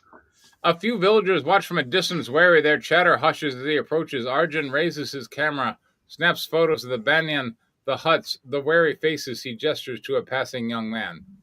Hey, can I ask you something? What's the deal with that tree? The young man, I like this already. I like it. I like it a lot. Yeah. The young man averts his eyes, hurrying off without a word. Arjun frowns, frustrated. He tries another, an elderly man, sweeping his stoop. The man retreats inside, shuttering the door with a soft thud. Only old woman from the night before remains, watching him from a distance, her eyes sad. Don't stay near the tree tonight. Arjun offers a half smile, brushing off the warning. He shoulders his bag and walks towards the tree. The camera lingers on the old woman's face, her expression darkening, as if she whispers to herself. I gotta say, that's a pretty good closing of a scene, right? It is.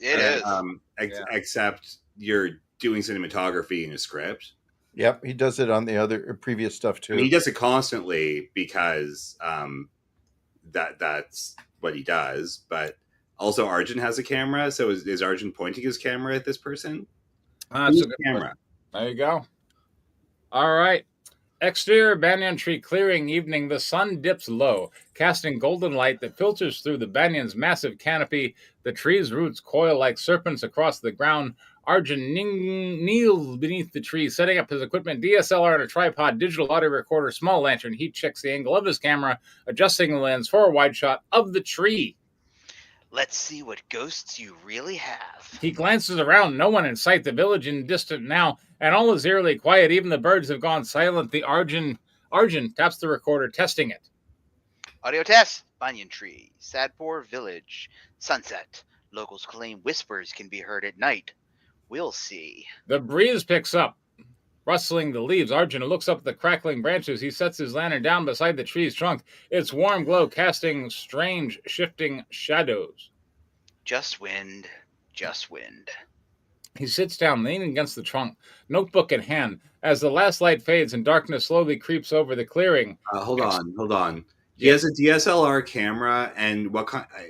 A lantern with a warm glow, so a flame lantern, and not like a flashlight, Coleman, like a Coleman thing. No, who knows? I mean, let's say it's a Coleman kerosene lantern. Sure. Okay. Did he travel with that on the bus? I mean, maybe. We're in India. Okay. Yeah. They got chickens. They have flashlights too. I want to know what happened to the flashlight in Rutgers thing. He had to use his lighter. It was weird. Anyway, he sits down, leaning against the trunk, notebook in hand. As the last light fades, the darkness slowly creeps over the clearing. Exterior banyan tree clearing night. The darkness envelops the clearing. The only light comes from Arjun's small lantern flickering in the breeze. I'm thinking it's a camping Although lantern. I want to say if it is a camping lantern, it would be breeze protected. It would. Also, again, why would you carry a camping lantern when you could just buy a fucking flashlight? There's that. Buy a flashlight and have it be Some faulty. flashlights have a lantern mode. You could just supernatural things make it faulty. Powered. Yeah. It doesn't flicker in the breeze either. And it doesn't explode. Like you could have the I can't find it, but I actually have somewhere my emergency service kit. I have a lantern. Yeah. That it's LED lights with a battery. Yeah. And it'll go for like 12 hours and it will light up an entire room so bright you can read to it. There you go. I bought it for when hurricanes go out. So and it's a lantern, but I agree with you about the way he's describing it, like lantern flickering. Like if it's an electronic, if it's an electronic lantern, which I imagine he would have one, he has a DSL camera. He's prepared for this. I imagine he has a rechargeable camping lantern that he can use. Except that's not what the script says. And that's not what the script says, and he's using it as a mood generator. Make sense. Oh, generator. It doesn't make sense. Cool. Yeah. So make it make sense is what we're saying. Let's go. Sorry. Arjun sits beneath the tree, his recorder running. The night is unnervingly quiet. No crickets, no birds, just the faint rustling of leaves. Not bad. Usually there's a wind, and earlier the for some reason the branches were cracking. There you go. So which is it? Well, it's better than the silence is deafening, except for the roar of the crashing armor. I mean, whatever. I'm just waiting for the zombie outbreak. All right. A low hum begins from the audio recorder's mic. Arjun notices frowning. He adjusts the device. Suddenly, the wind stirs sharply. Leaves flutter. The hum distorts. A faint whisper rises the breeze, almost inaudible at first. Arjun freezes, his breath catches. He scans the clearing, heart pounding. Who's there? No answer, only the wind. He replays the recorder, turning up the volume. The whisper is clear this time, chilling, unmistakable. Arjun stares at the recorder, blood draining from his face. The wind dies down, silence presses in. A single leaf drifts down, landing at his feet. Interior Arjun's temporary shelter hut. Night. Arjun lies on a thin mat inside a small hut, lent to him by a reluctant villager. Moonlight filters through the cracks. And is it a tent? And also, when did that scene happen? Yeah, when did that happen? Yeah. The reluctant villager. Who's the villager? Yeah. And why is he reluctant? I don't know. And how did Arjun convince him? When did that scene happen? We yeah. What if instead he just lied on a thin hut inside he lied on a thin mat inside a small hut, and the sentence ended right there. Well, that would be good writing, Preston, which this clearly isn't. Yeah, moonlight filters through the cracks in the wooden walls. His face glistens with sweat as he tosses an uneasy. Wait, so it's a wooden hut. It's not a tent. So where the hell where is this hut? Is this hut in town? It was lent to him by a reluctant villager. But it's wooden. So how did it move? I don't know. Did he plant it at the tree? Yes. So I remember at the very beginning there was a bunch of trees story coherent with a whole bunch of huts. Oh, was it? Oh, yeah, at the very beginning. All right. That the tree had maybe like the villager is like a landlord who comes by and is like renting out the huts at nighttime to whoever happens to wander by. Sounds like a cabana. Yeah. Well, again, that's fine, but again, as we're all suggesting, that needs to be explained. Yes. Dream sequence exterior banyan tree night. The banyan looms larger, distorted, almost alive. Its massive roots writhe like serpents. Arjun walks towards it, drawn against his will. His bare feet squinch in muddy ground, streaked with dark stains. From the roots, pale hands emerge, grasping, pulling, reveal. Bodies entangled in the roots, face twisted in silent agony, eyes hollow, mouths open as if mid-scream. The trees whisper again, lower, closer, surrounding him. Arjun, join us. The branches snap downward like claws. Okay, hold on. Aren't all trees alive? Is this a dead tree or a living tree? It's a living tree. Quite living, apparently. Okay, so it's not almost alive. It's just a tree. Yes. Okay. Back to interior personality disorder. Arjun jerks away. It was a dream, anyway. Grasping, drenched in sweat. His eyes dart to the window. Whose hut has a window? That's cool. Well, it could be the door that is also a window. Again, we are writing the story instead of reading the story. Where the silhouette of the banyan's branches sways in the moonlight. His breath is ragged. His hands tremble. Just a dream. Just a dream. But the faintest whisper rides the breeze again, almost lost in the midnight air. Exterior village center day, the morning haze. Hold on. Faintest whisper says what? I don't know. The faintest whisper. The faintest whisper, yeah. So, is it a literal whisper? Because that should be a dialogue line. I mean, it could be this dialogue line. Of Arjun talking to himself? Nope. The faintest whisper. Yeah, so that line just goes nowhere. So is it saying Arjun again? The line doesn't say. Or it could be just a dream. Or it could just be the breeze. Or it could be the breeze. But it's just so the breeze. That's not what the script says. It's just noise. Hold on, Draco is going to enlighten us. Draco should write better. The rewrite is in the Discord. Okay, Wait, isn't this what we're doing? Is the rewrite? Yes. Okay, so he's fixed it. Yes. Well, if in real time, he should never have made the mistake in the first place. There you go. Oh, Danny. All right. I mean, what does the whisper say is a real question. That is a question. That is a real question. Yes. Yeah, we don't know. Exterior village center day. Morning haze clings to the air. The village is quiet. It's too quiet. So everyone's dead, and now they're all zombies. Cool. Yeah. Too quiet. No one's talking to Arjun. Arjun walks through. Isn't that like the silence was deafening? The village is too quiet. The village is. The village has been too quiet for like 7 scenes in a row. The village suffers from deafening silence.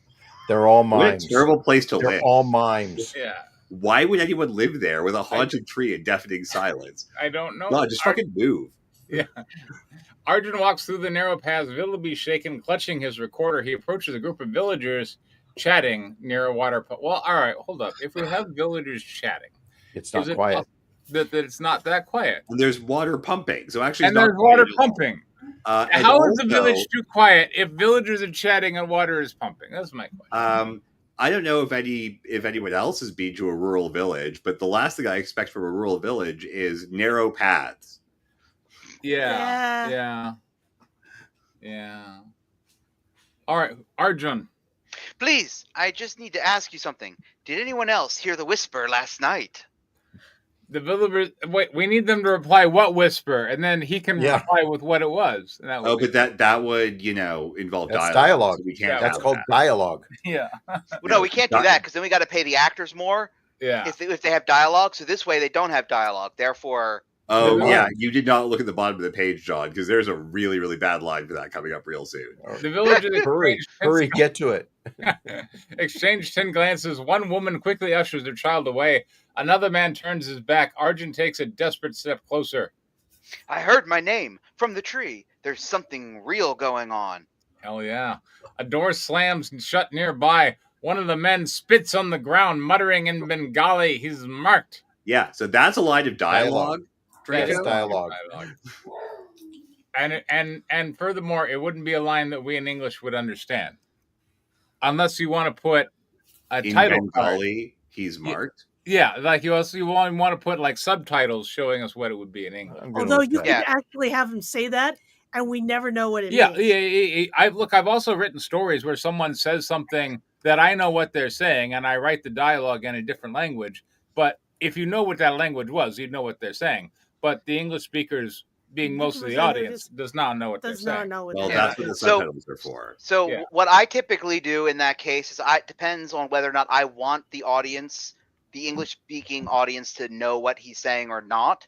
If I do, then I would put in a parenthetical the name of the language, and then I would say subtitled. And if I don't care whether or not it's subtitled or not, then I use Google Translate, and whatever it spits out, I put up there as a dialogue line.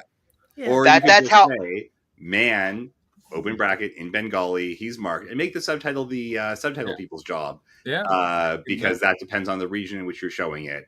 Because I'm sure if you were airing it in Bengal, you'd actually subtitle the English. There you go. That, or you would make up, or it's a language that people in Bengali would not know, to keep the mystery. Right. Sure. Any of those things. Yeah. Right. Arjun turns to the only face still watching, the old woman from before, seated on a step, her gaze steady and knowing. He approaches her out of breath. I recorded it. My name. Something's happening to me, and they won't even look at me. The old woman looks up at him, her expression wary. I heard the wind. You heard the wind. Oh, sorry. You heard the wind. Then you already know the countdown has begun. How did they get that? What? How does he already know? How do you know that? All right. The old woman is a witch, man. Okay. Apparently. She's the all-knowing witch. Arjun's voice drops. Countdown to what?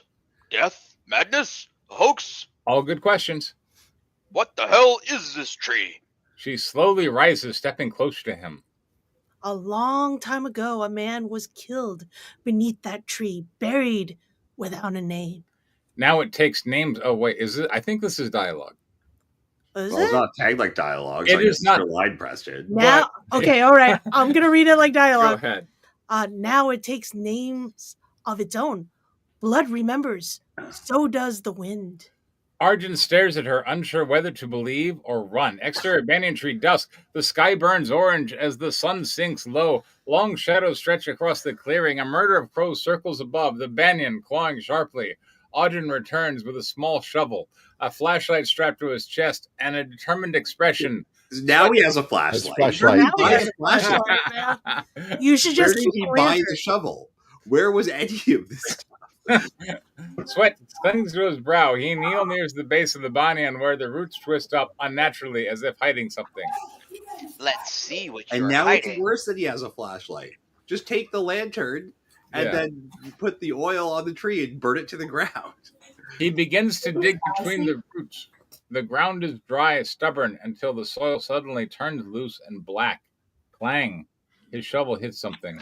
Arjun drops to his knees, brushing the dirt back away with his hands. He unearths a decayed wooden box, half rotted and splintered. Inside... That's not the sound that happens when things hit wood.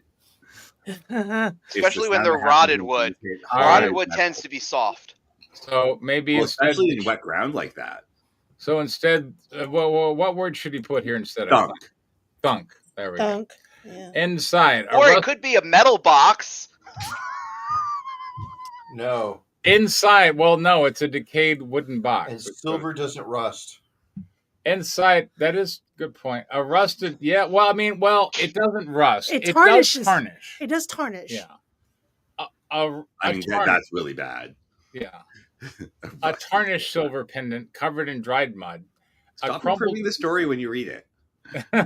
Crumbled piece of fabric, bones, small, fragile human remains. Arjun stares in horror. Then the wind surges violently, leaves swirl. The tree groans, his flashlight flickers, and then whispers, not one but many, male, female, childlike, overlapping, layered. He was forgotten, buried. We are still here. Blood, give it back. Right, pausing again for coherence. Okay. So if there's small human remains in a tiny box, why did the old woman say a man was buried beneath the tree and not a baby? That is a good question. Unless it's a very tiny man. Yeah. Fine, a midget. That's still a pretty big box, though. Yes.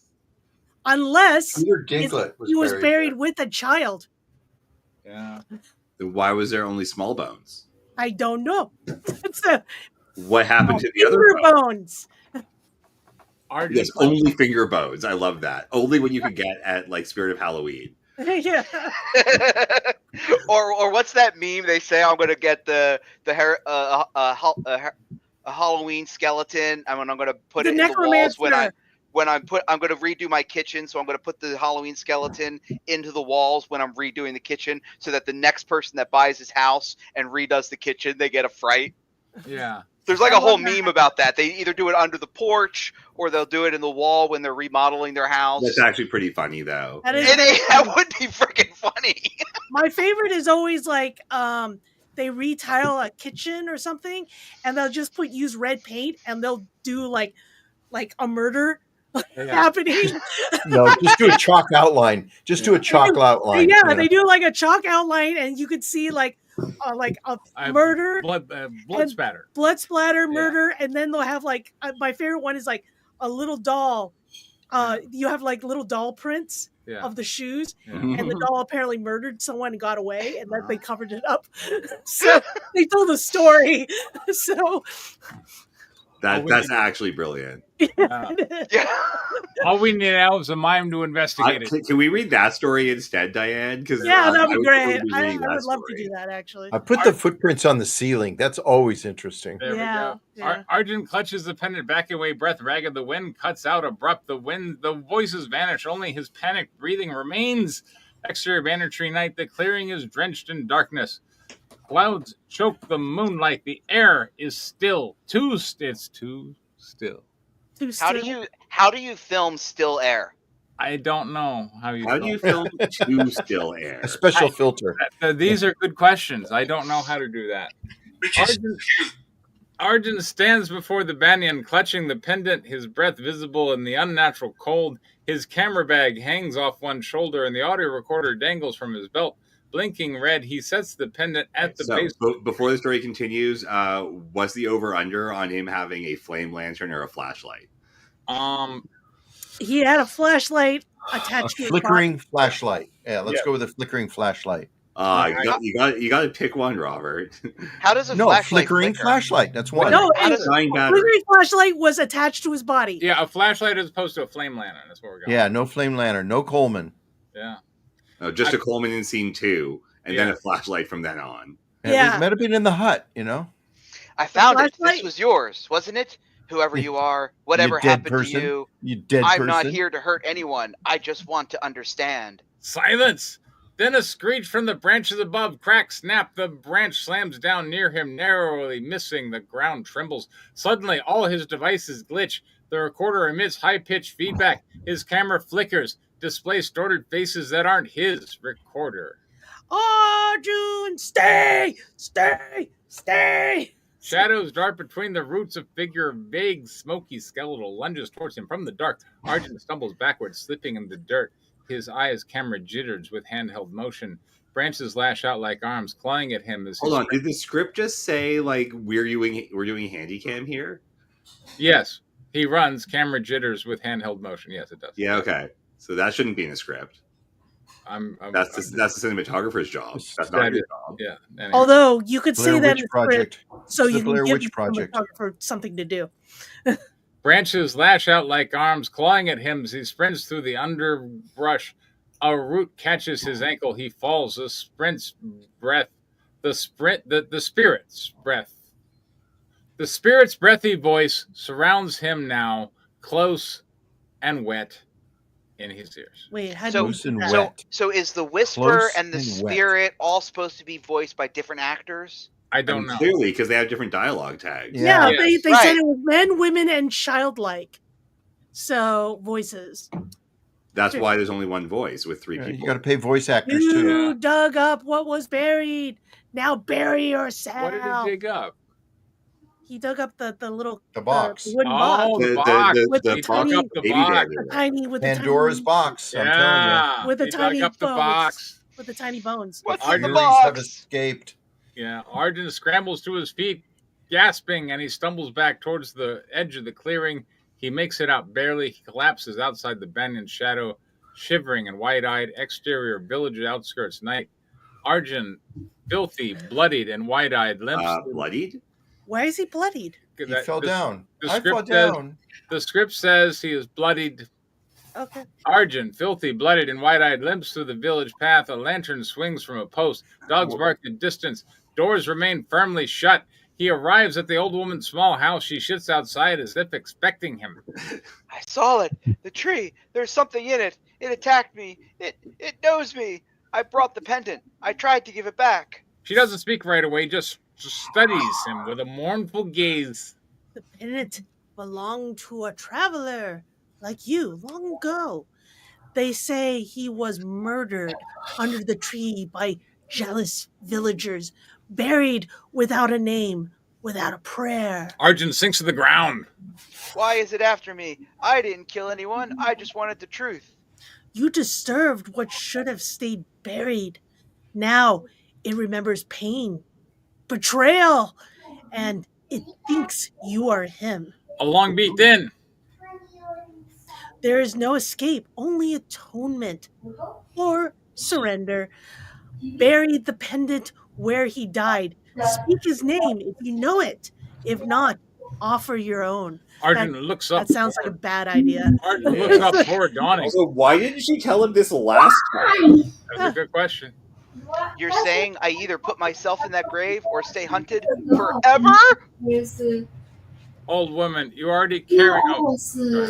You've already carried the mark. The banyan was chosen. What happens next depends on you. Exterior banyan clearing pre-dawn. Faint light bleeds across the horizon. Mist clings low to the ground. Arjun kneels where he dug before. Dirt under his fingernails. Clothes torn. The pendant rests in his palm. Cleared. He breathes heavily, eyes rimmed with tears. I don't know your name, but I know you were left here, alone, forgotten. If my name will bring you peace, then take it. My name is Arjan Merha. Let that be enough.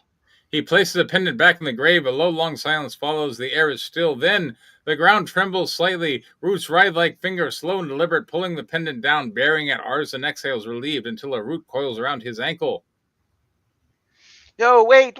I gave you what you wanted. More roots snap upward, wrapping his legs, raised shoulders. He screams as he's dragged into the earth, face frozen in horror. The dirt seals itself above him, clearing files silent. The banyan's branches sway gently, as if satisfied. No, that's page 11. We can be done now. All right, I think this is the last page. It's the last page. It's a short film, if I remember correctly. Film. Let's finish the last page. Exterior village later that morning. There it is. Yeah, see? It's not even a Run page. past the banyan, laughing. Life goes on. No one speaks of Arjun, but on the wind, just faintly. Dev. A new name. What is that? Who's Dev? Who's Dev? Actually, I like this. Okay. I like this, actually. All right. The end, yeah, okay. So the beginning is good. That ending hook is good. The beginning is actually really good. Like the whole thing with the bus stepping off, all of that rewrite was really solid. Reintroducing the character that way, introducing the village that way was really, really solid. And I think the hook at the end like house or homes. Well, yeah, works. It's just everything in between, but we'll get to that. Robert, what do you think? I agree. I like it. I like it, the mystery story of what's going on, and I think that it needs a lot of polishing, but it's there to polish. The story is there. The mystery is there. The malintent is palpable in terms of the old woman. There's never quite trust that's there, and the villagers really convey that by their their reluctance to deal with him because they know he's cursed, or at least the audience, becomes aware that he's cursed because of their reluctance to deal with him. And then I have a constructive that'll go to the order of how things happen, but we'll go to that later. Erwin, you muted your mic over there. Are you back with us yet? Oh, okay. Sorry about that. Yeah. You know how you're reading along and you're just kind of like, and then something actually gets your attention. What you got? Right? That was when the old lady said, you give him your name. Yeah. And I just went like, yep. Oh, that sounds like a bad idea. Yeah, so like, right? Yeah, yeah. No, I that's what I really liked about this script was that one thing. And you weren't supposed to help him, right? Yeah. Or her. Yeah. What's that? The line from the Ring, right? Like the whole thing about the Ring is a mystery, and finally the people unearth the mystery, and they find like this corpse is buried somewhere in the well. Yeah, in the well, and they give it a proper burial or something. And I forget who they end up talking to, but they go back and they say, "Oh yeah, we found it. We gave her proper burial." It goes, "You weren't supposed to help her," and then that sets up like the fun. You're not supposed to help her. You weren't supposed to help her. Like she's an evil spirit. Yeah. It's like, don't mess with that. Yeah. So. Well, and in a lot of,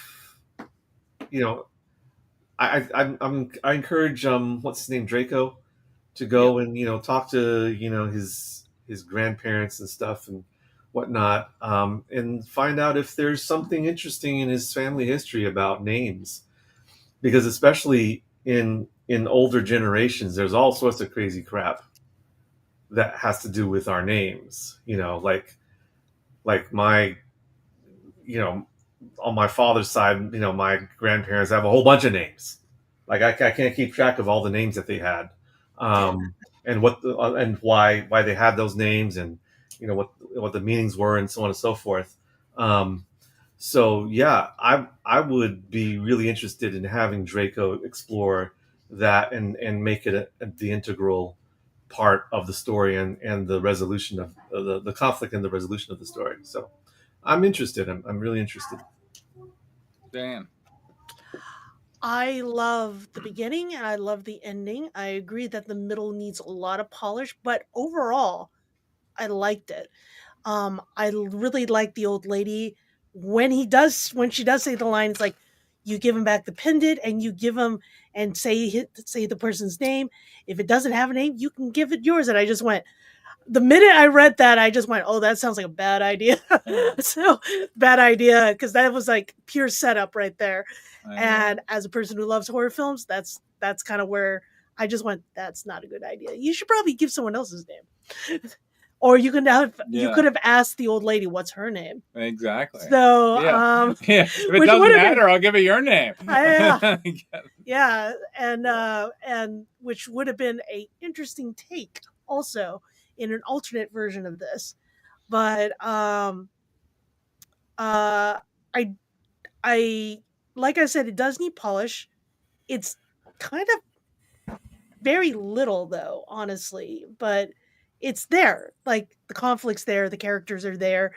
They're pretty out there. He's there for clickbait. I would have liked to know how he got the hut. I know that in the very beginning you said there's a banyan tree with little huts around it.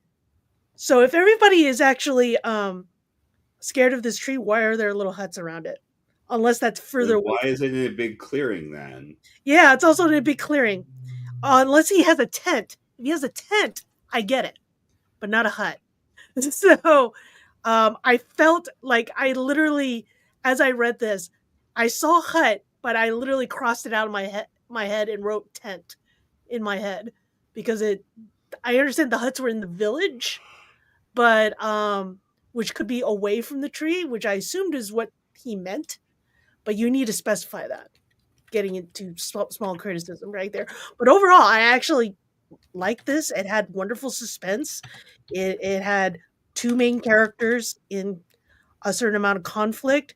The tree needs to be fed the tree, and it's satisfied. And the village is like, yay, children are out to play because nobody is going to play when that thing wants a name. So apparently, which you could set up. Right. And I think you kind of did, but I would have liked it a little heavier, just a little tad. Do you remember that song in the 90s by Belly, Feed the Tree? So take your hat off, boy, when you're talking to me, and be there. All right. I don't know that one. I'm sorry. Yeah, feed the tree is a metaphor for death. Yeah. Yeah, I mean, ditto what Diane said. Diane, and I have to say, this is a vast improvement to the last time that you did this story. There you go. I like this far more than what you did with the banyan tree in the last time that you gave it to us. Danny. The last 2/8 were interesting. Okay. How would you make it better? Being saying someone's name before he showed up. Yeah. And then you would have paid off something that you set up. Yeah. There you go.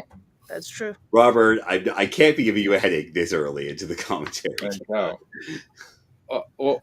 Any other ways you might make it better, Danny? Well, I would start by making it less repetitive and incoherent. Sure. And maybe actually have characters talk to each other. Always and maybe actually like visualize a novel concept, yeah. And have people say things consistently about the thing, and have the character actually have any motivation that means anything whatsoever. Because I don't see what any of this has to do with clickbait.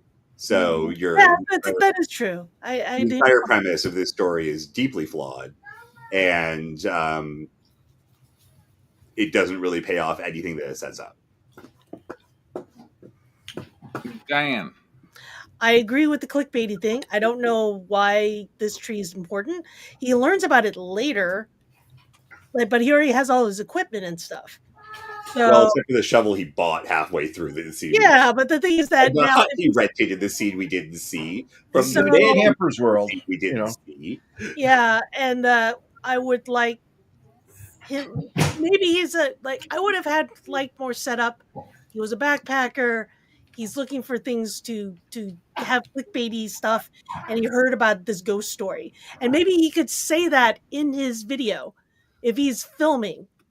He could set it up himself, and then the old lady comes in and saying like, "Hey, blah blah blah blah blah blah blah," and then you have that, and he could be a non-believer. And it's just like I'm just doing this for a story. I'm doing like it's like for a creepypasta thing, blah blah blah. So yeah, and I'm gonna spend the night at this haunted place. Welcome to Haunted, the Haunted Podcast. The Haunted Banyan. The Haunted Banyan. Dun, dun, dun. So that would be a motivation. We don't get that. But that it would be a simple thing to set up. Again, polish. Why does he have a lantern, then suddenly have a flashlight? Is it a camping lantern?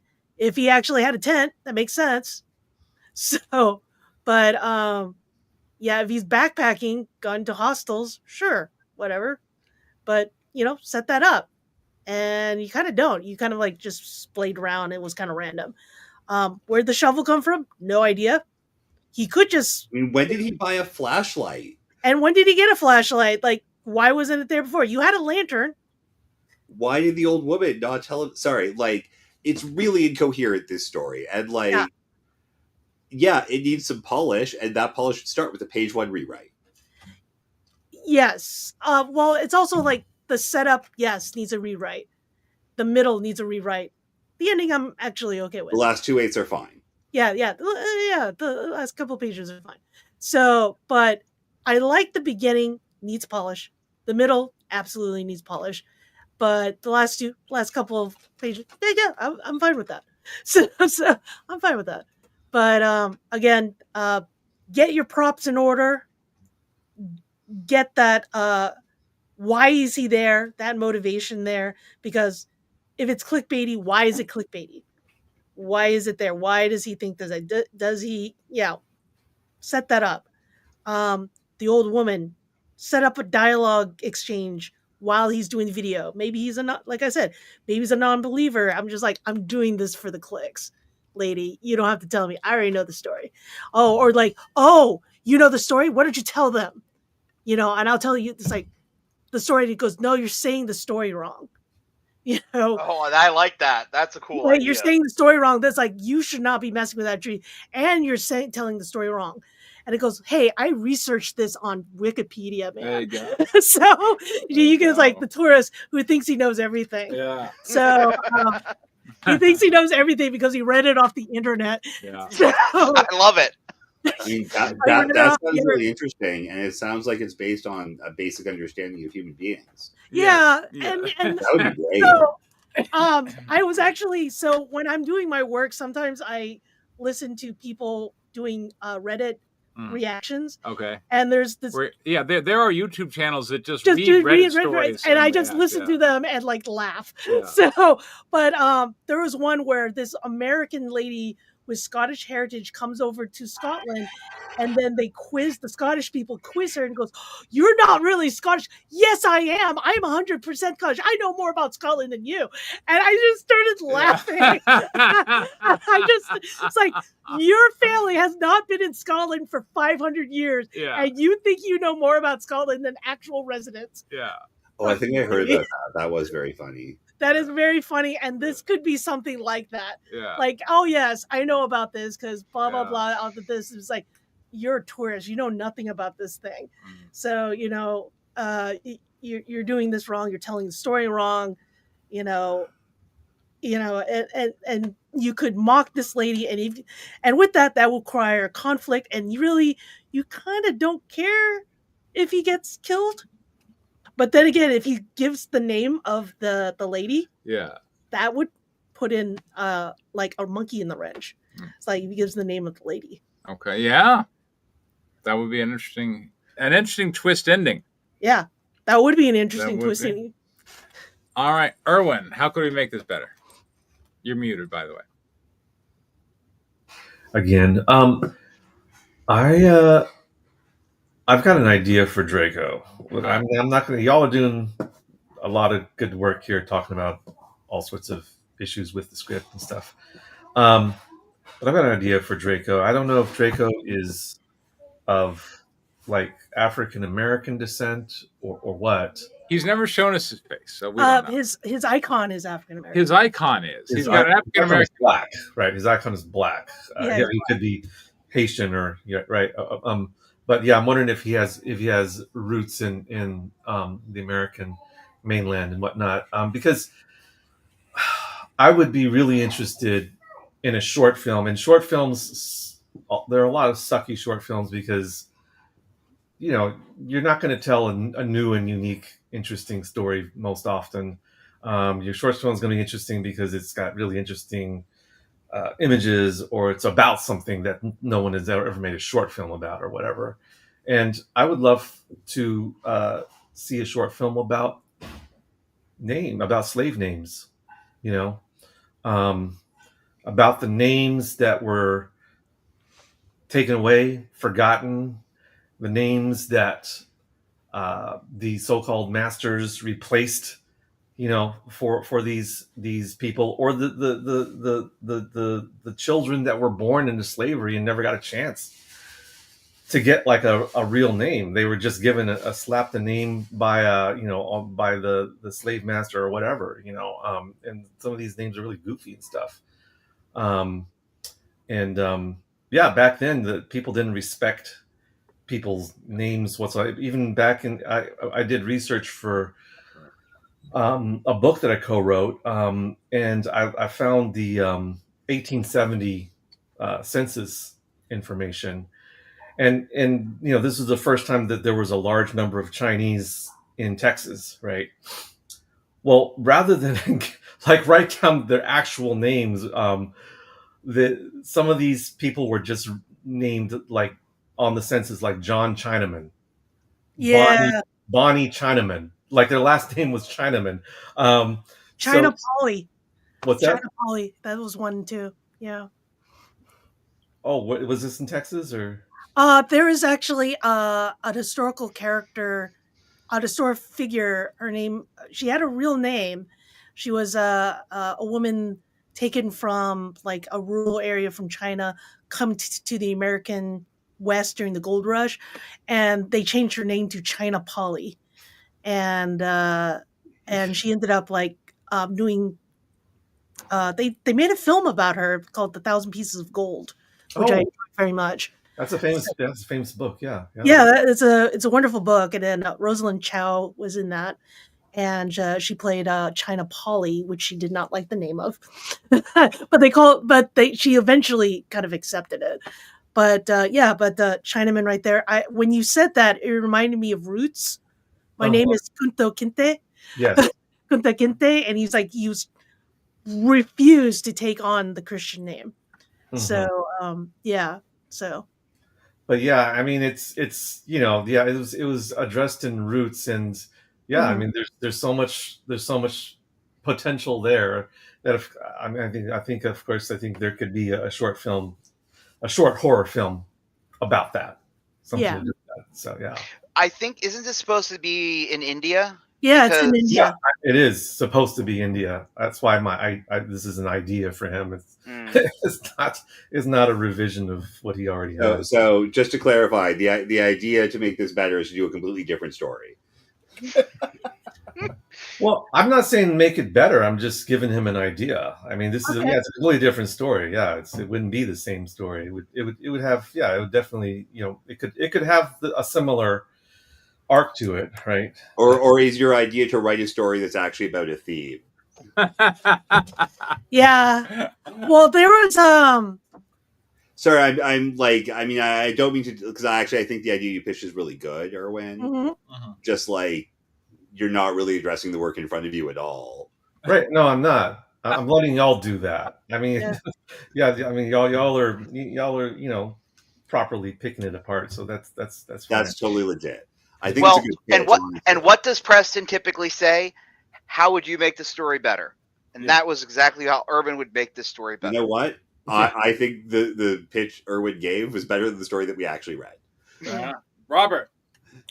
Okay, so I'd stick with the same story that he has. He needs to introduce. Ass kisser. He needs to bring in the dude who dies, Anju or whatever his name is, very soon. We should see him on the bus coming in, all his equipment in tow, which would explain all the crap that he has with him, so he wouldn't have to question it later on where the fuck he gets it. He stumbles off the bus, and then he actually sees that very first scene take place. And that he says, "Oh, this is great. That's exactly what I read about. This is exactly what I want to follow." Now we have a motivation for him set up because he's come there from something that he's read, and he actually witnesses something like what he read actually taking place. So now that all makes sense. So everything's justified as to why he's there. There are huts around the place, and he arranges to have one. And that's where he dumps all of his stuff. He doesn't just run up to the tree and start setting up the camera. He doesn't know what the hell's going on. So he has a knowledge of the mystery that's actually taken place.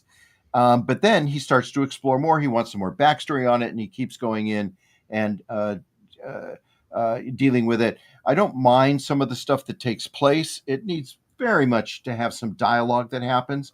What I don't understand is when he hears somebody say something in Bengalese, he's marked, and he doesn't understand it. Are they all speaking the same language? Is he in a foreign country? Or are they all, because he understands the other people or the woman talking to him? So that's a good point. That's a good point. Are they all speaking English except for that one dude? Yeah, right. The Bengali guy. Never ask what that means then. Yeah, that's so it's got to clear it up. I don't know how to clear it up. Okay, here. Going off your idea, Robert, That's actually a great idea. Saying that he's on the bus, saying he's recording himself. Hey, here's the story. Blah blah blah blah. I'm here. I'm here in India. We're gonna go and meet the haunted tree. Goes to the village. He actually does kind of like basically set up his camera to interview the villagers. It's basically to add to his video format. And he wants them to stand in front of the tree, and nobody will do it. And nobody will do it. And nobody will do it. And then he goes like, they said like, and then like the tree moves, and they go, he's marked. He's marked. It's like everybody panics, and, then he goes, "What does that mean? What does that mean?" And then the old lady, go ask the old lady. Go ask the old lady. Yeah. And then the old lady stands there and goes like, "He said that you're marked." And it goes like, "Well, can I interview you?" Well, what language was he speaking? It's an ancient language unique to this village. Yeah. You know, I mean, make an explanation for it. Just make up your world. He builds. This is Draco's issue. He describes scenes, even to the point of directing the camera, I agree. But he describes scenes that have an atmosphere. But he doesn't build the world where the people exist in it. And that's a gap that I've seen in the few things that I've read from him. It's like people are kind of thrown into something he can describe. Why are they there? They don't have dialogue. They're plot movers in what's being said. They say stuff so that something else needs to happen. He needs to learn something from these people when he talks to them, more than just like, hey, they said something, I overheard it. What does it mean? He's got to learn more about what's going on. If there's no discovery in it, the audience is going to accept that as, well, there's nothing to learn. There's, move on. There's nothing going on here. I felt it drifted away from any interest that was actually happening of what's there.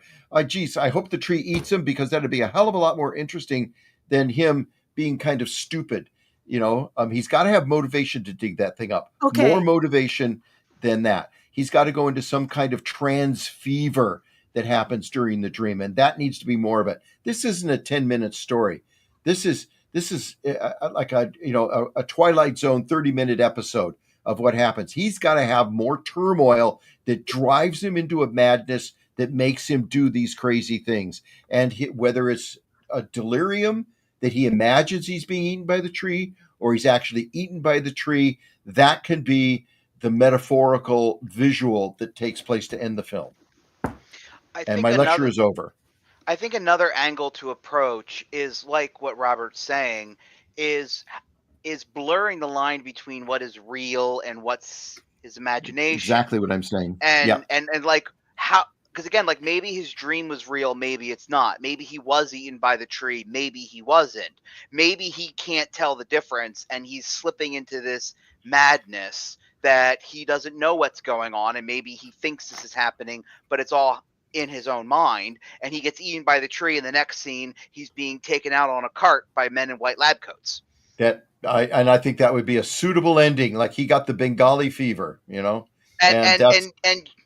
you could, especially if you want to keep it 10 minutes, I think that angle would work better, because you can cut multiple various scenes and just splice them all together in kind of a haphazard way, because you're literally breaking the flow of the story based on his broken mental state. So you're visually, again, it's not a 10-minute film. We've got to see him destroyed. It takes time to destroy this guy who's driven to write a story, driven to get there and go into this remote area and see this village. He's an explorer. He has some strength that comes in there that has to be destroyed, and that's going to take some time. It's not a 10-minute story. Well, in either case, I think doing something where I think you can play with some of the layers of it, and that might help. But whatever. I'm going to give you an example of a real life one. Logan Paul, back when he was an influencer, he actually went. Wait, he's not anymore? Well, I guess he still is, but now he's a boxer. A very bad boxer. So, but back when when I first heard his name was with the video of the Suicide Forest in Japan. Uh-huh. So he went to get clicks, basically, to get footage of exploring the suicide forest and talking about it. And you then might need to explain what the suicide forest okay, is. there was a film about it too, isn't there? Yeah, There so was, yeah. It was called The there is Forest, actually a forest that happens where it is it's considered like a place where Japan having a quiet sacred forest As where quiet people sacred- go to hang themselves. basically go to commit suicide by hanging themselves in this forest. And it's a lot of ghosts are in here, and as an Asian, we don't deal with ghosts very well. So we don't like ghosts. We don't like ghosts. So at all. We do not talk about like ghosts. Do everything in our power to make sure ghosts don't exist. Well, that's because they're real. Yeah, because we totally believe they're real. And like monsters and all that stuff, we're like, whatever. But ghosts, no ghosts. Anyway, he goes into the forest. He talks about the suicide forest and actually found a real life person hung up. A swinging corpse. A swinging corpse on the tree, films it and mocks it. And then posts it online for everyone to see. And that caused a huge outrage, which I completely understand why. International incident. It was a very big international incident. And what was worse is that then everybody else, all these tourists came over and then go to see wanted to see corpses and wanted to see that place too. And they had to shut the place down. Yeah. So because it is a national forest, yes, it is sacred, but it also has this really deep, dark secrets and a lot of blood and a lot of tape. And you can put that in that story that he is a character who took something that was kind of meant to be sacred and mocks it. And you could put that into that, and the old woman warns him and all this stuff. Well, that is kind of what it is. It is what it is, but the thing is, you brought the silver pendant. Go put that back. Go put that What's wrong back. with you? You're Yeah, brave what robber. the hell? And the thing is that I see that that's kind of like what this story reminds me of. The thing is that you don't set it up that way, and what we've been trying to say is like, this is how we can make it better, and you can use that as like an influence, an archetype, to for this, because there's a lot of stories about the suicide forest. So, and many of those people don't have names, like they are unknown. There are people who committed suicide there. We don't know who they are. So, and that is a thing. So, yeah. All right. Has that everybody? I think so. All right, there we go, Draco. Good job on improving the script between last week and this week. It is I very much like this improvement. Yeah. If you wish to continue writing this, please do. And if you want to add our suggestions, great. I would recommend that. But if you want to try something different, sure. And we'll see how that comes out when you submit it next time. Erwin offered something different. Yeah, Erwin totally offered. That was Not the better. same. Yeah. I'd rather read that. Yeah, I like different. Y'all already know that. So the thing is that your story reminds me of like a small scene in The Conjuring. So where she sees a tree and you see a hanging corpses on them, and that's all you see. They don't really tell you a story, but they tell you a story literally within the few seconds that you saw it. She saw this tree. There are all these hanging corpses. Or was that actually no, that was Sixth Sense, actually. Okay. Yeah, the little boy who saw ghosts. Yeah, and there I know was what the Sixth Sense is. No. But he saw the tree and saw hanging corpses. Spoilers. Yeah. The film is over 20 years old. It's look, okay. If you haven't seen it, he can see dead people just like they're regular people. Yeah. Like, And like, what? Now you're going to be like, oh, Rosebud was the name of the sled. oh, yeah. Yeah. But if you go to the history of it, it was Hearst. And Rosebud was his Yeah, mistress. I know. I'm aware of Citizen Kane and why it's great. But, yeah. Oh, you just spoiled Citizen Kane for me. Oh, I'm Yeah, so right. sorry. Oh. No, I literally have Didn't never bother seen that watching movie. it. You've never seen Citizen Kane? I have never seen Citizen Have you ever Kane. seen The God, Third Man? don't watch it. I don't See think I've The seen Third The Third Man. Man either. I don't think Oh, I've seen that. geez, that's one of the best films ever made. The Third Man's great. Oh, Okay. what? Graham Oh, yeah, Greene. Okay. So- Is that like the Thin Man? no, Because No, Oh, not even it's a close. noir, man. Well, the Thin No. Man was noir. In a This is in noir. a comedy. It doesn't get much more noir. If it was Okay. comedy, if it's a comedy, this is like a dramatic noir. Okay. So Thin Man is Oh like no, it's rye. It has rye. It has Orson Welles rye humor in it. yeah, and it Graham does, Greene's. but it's still very good. It's still very moody.